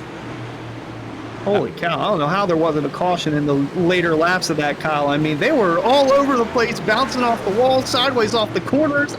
This is just intense racing here. That was really intense, and they got it done. Jake Matheson wins tonight. 5 yellow flags tonight for 20 laps, 120 were green. 7 lead changes, 4 leaders, but this driver led the most, 99 laps for Jake Matheson. A dominant performance. And he held off a late race charge from Jake Nichols and then from Seth Knoll to win in the Calusa Pines Landscaping Chevy Camaro. Yeah, and also, too, another win for Miller Racing as well. So 2 of their drivers guaranteed a spot in the playoffs. That's crucial. And a warning, maybe, to the Solar Flare Racing team and Jake Nichols in particular, that this team has showed up to play. While the 28 didn't get the result he probably deserved tonight down in 33rd, his teammates certainly did. Engine off, let's have a look at our race results here tonight. It was a frantic one for sure. Matheson, Knoll, Nichols, Scott, Scioli, Gali, your top 6. Only 2 non-bow ties in the top 10. Those were the Toyotas of Spencer Burns and David Weishart. Finian. Yeah, solid charge from David Weiser near the end to get his car back up in there. But again, really solid job. Again, a lot of rookies as well. Of course, Jake Matheson winning. And you got Kwame Scott, Yusuf Gali, Spencer Burns all putting their names up inside the top 10. Very solid runs for them all day long. Hard-fought finishes for those inside the top 10, and then those that just barely missed the top 10. Hearn, Hartz, even Springer, he was inside the top 10 at one point, clawed all the way back to 13th. Vincent Cortez was in there as well. Cedric Hunter was sideways over the last handful of laps and brings it home 16th. Michael Curran had a strong showing, but finishes 17th. And Blake Hoppy, 20th. Yeah, looking down the rest of the order, Jeremy Miller, Greg Mitchell. Those 2 had a couple run-ins tonight. The 2 in particular got bounced off of a few times. Casey Licata's 27th. Rafe Slate rebounded to a 28th. Delonte Ballard at the tail end of the top 30. And here's some drivers that had days that Finian they were not super thrilled with. No, yeah, you got some big names back there. Travis Beckner, Connor Warren, just to name a few. Bryce Sanasek also having a really good day early on, couldn't quite make it. Matthew Bell finishing down in 40th. And the final page of drivers, the last 3, 41st, 42nd, and 43rd. Not a good day for Brian Slaughter, Bondurant, and Justin Bondurant. How about that? We knew he qualified bad, was going to work his way up the order fastest in practice, but nowhere in the race. Going to finish dead last of all of our runners tonight. Eric Wineland's got radio from the 56 out of turn 4. And white flag, let's go. Let's go! Let's go, boys. First one of the season. Calusa Puns. Let's go. I think Jake Matheson's pretty happy with this win, Kyle. I'd say so. Let's talk to our 3rd place finisher. It was Jake Nichols by 12 thousandths of a second, Jake. A hard-fought race, I think, coming into the night. You were one of the favorites to win just based on your record here, winning the championship here a couple of seasons ago. 3rd place by 12 thousandths over Kwame Scott, but the battle was fierce up front, just came up a few tenths short. Oh yeah. I mean, the Solar Flare Racing Chevy Camaro was awesome. It's just, I've always told you guys that's not my style. You know, we had a lot of grip tonight. It was a lot colder than we anticipated. I think we anticipated around like 105 track temp, or we're hoping for it at least. And I think in qualifying it was like 80s, low 80s, and it's not my style. I'm not going to make excuses though. Jake Matheson up there ran an awesome race. So did everyone else up there. I mean, it was hard fought. We were all pinching each other and arcing each other out on entries, just trying to use everything you could, because like we're all going to be pretty much same speed all season. I think there's about 8 to 10 people that could legitimately win at any time this season, which is awesome. At the end of the day, we don't want. It's better having that than just one person or 2 people winning everything. So it's going to be a fun season. I kind of burnt my stuff up a little too much, but once Seth had a run, most people know me. I try to be a team racer, and I want team points. I was a little disappointed we didn't win the team title last season. So bringing Seth over was big time, and the moment he had a run, I cleared the way for him and just let him do his thing. And hopefully, I was hoping he could try to steal the win from Jake there, but overall, a great night for us. So yeah, it's not a win, but it keeps our top 10 streak alive, and get some solid team points at the end of the night and kind of match Miller Racing over there. Yeah, points and top 5 results for you and Seth. Jake, thanks for chatting with us. Congrats. It was a strong run tonight in the 73. Thank you, guys. Thank you. And Seth Knoll won the Area 500 last season. Tonight it's a second place in the number 1 Solar Flare Racing car. Really frantic fight from the last restart on. You had your teammate up there. You were pushing him. Then he was kind of letting you go, kind of undid the reins and said, go get Jake Matheson. But that task was a little too tall. Just couldn't quite get back up there. Take us through your night, though. Started 38th, fell as low as 42nd at one point, and then drove all the way back up to P2. Yeah, we had a good long run there early that we were able to kind of execute and get to the mid-pack where it was the most chaotic. We're involved in a little bit of the first yellow. I still haven't been able to look at that, so I'm not going to say anything about that. But just slowly each run, if we got past like 20 laps, you could see people start moving forward. Just like last year when we had Vegas in the playoffs, you hit that certain point in the run and people start charging forward and some people start falling back.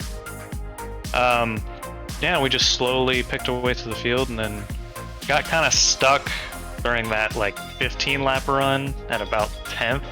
We had to take 2 tires, and once we got ahead of the chaos, we were able to just sit there with Jake and, well, both Jakes and Kwame and hold on and bring home P2. It was a really strong run, Seth, and outlasting the chaos that was the midfield and the rear of the pack tonight. It was just all out, elbows out back there. So congrats on making it through and then to the front. Good work tonight. We'll see you next week. I appreciate it, Kyle. Got to shout out Solar Flare. Appreciate Jake bringing me on the season. It's gonna be a long season, but we're gonna try and get that team championship. I know we're battling my old team, Miller, so we'll have some fun rivalry, I'm sure, all season battling those guys. I know most of them pretty well, but appreciate the broadcast, boys, and have a good one. You as well. Thanks so much, Seth. I appreciate it, Kyle. And Jake Matheson led 99 laps en route to his first victory of the season. Jake, the Calusa Pines landscaping car in victory lane 2 weeks in a row. Last week it was Beckner. This week it's you. Dominant performance, but it might not have felt like that with how hot everyone was breathing on your neck all night long. Well, I'll tell you what, I had a really good time tonight, and all the guys up front, they're super clean, they're super fun to race against. You know, I was Seth's teammate in the past.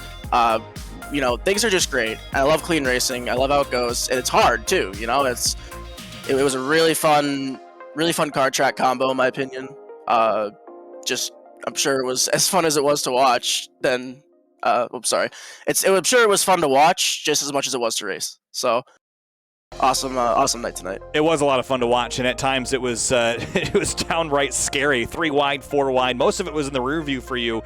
There was some strategy played there by the one in that final pit stop. Seemed like everybody else took 4 tires. Tell me about the tire wear tonight. We didn't see temperatures as high as we would normally see it. We didn't see that outside line really come in as much as we would either. So tell me about how the conditions and the tire wear played into the lines you were running tonight. Well, I think a lot of it is where the leader runs. You know, it's if the leader's on the bottom, second place wants to move up a groove. If the leader runs top, move down a groove. You know, you got to get the clean air so you get the rotation. I want to quickly preface, I'm sorry, I'm sick, so if I'm stuffy and don't sound great, my apologies. Yeah, just the way you got to work the air and the way you got to work around like the cars around you. Like when you get to someone's outside, you can bring it down tight and get a run off. So yeah, there's some things you can do, but for the most part, real tight, real hard, real fun. Jake Matheson gets it done, 56, and Calusa Pines Landscaping in Victory Lane, a second week in the row with that team. Jake, congratulations. We'll see you next time. Thank you. I'd like to, real quickly, just thank Calusa Pines, Alien Gear, Miller Racing for bringing me on this year. Everyone involved, everyone around. It's going to be a fun season. So thank you, guys. Thanks, Jake. Congrats. Thank you. Well, if there's one thing I picked up from that conversation in particular with Seth Knoll and Jake Nichols, guys, they both mentioned the team championship. They have their goals outlined this season, and they know that not every week is going to come to them, but if they've got their mind set on their other goals other than winning, which is that team championship, they're in a good spot. But let me tell you, that Miller Racing team, hot early here in the season, Finian. Yeah, I'll tell you what, just in general, from what we've seen this race, is one thing that we definitely learned is that it's going to be a great battle for the championship this year. A lot of the newer drivers getting near the front, fighting early on, a bunch of drivers from different teams, especially though Miller Racing really shining through. They're going to put a great fight for Solar Flare Racing for that team championship, and really all their drivers have a solid shot at the championship in general. Yeah, I did not expect Miller Racing to come out the bat swinging with 2 for 2 on the season so far. We'll see how that continues, because it's been different winners for Miller Racing, as mentioned. Travis Beckner, Jake Matheson tonight. Maybe it's Vincent Cortez or Kwame Scott next week in Phoenix, but so I have some truck competition tomorrow night and Pro Series action on Thursday. And we get another taste of Vegas tomorrow night with the Truck Series, the high downforce that those trucks generate, not a lot of power. So this will play just like today did in that series, and then Xfinity having run some fixed races a couple weeks ago when they were there, it gets a little loose. So expecting to see a good one on Thursday night as well, Kyle. But excited for Phoenix next week. It's been a little bit since we've been there. I want to see what driver can show that he's good on tracks that aren't 1.5 miles or 2.5 miles long, and unique shape in Phoenix. We'll see what they can do. It's the area West Coast swing, Las Vegas to Phoenix. That'll do it for us here tonight, folks. Thanks so much for joining us. Kyle Heyer alongside Finian DeCuna, Hunter Sleppy, and Eric Wineland. And we'll catch you with Connor Horn tonight, or tomorrow night, I should say, for the Area Truck Series, their second race of the season from right here, Sin City, Las Vegas. The City of Lights. We'll see you tomorrow night.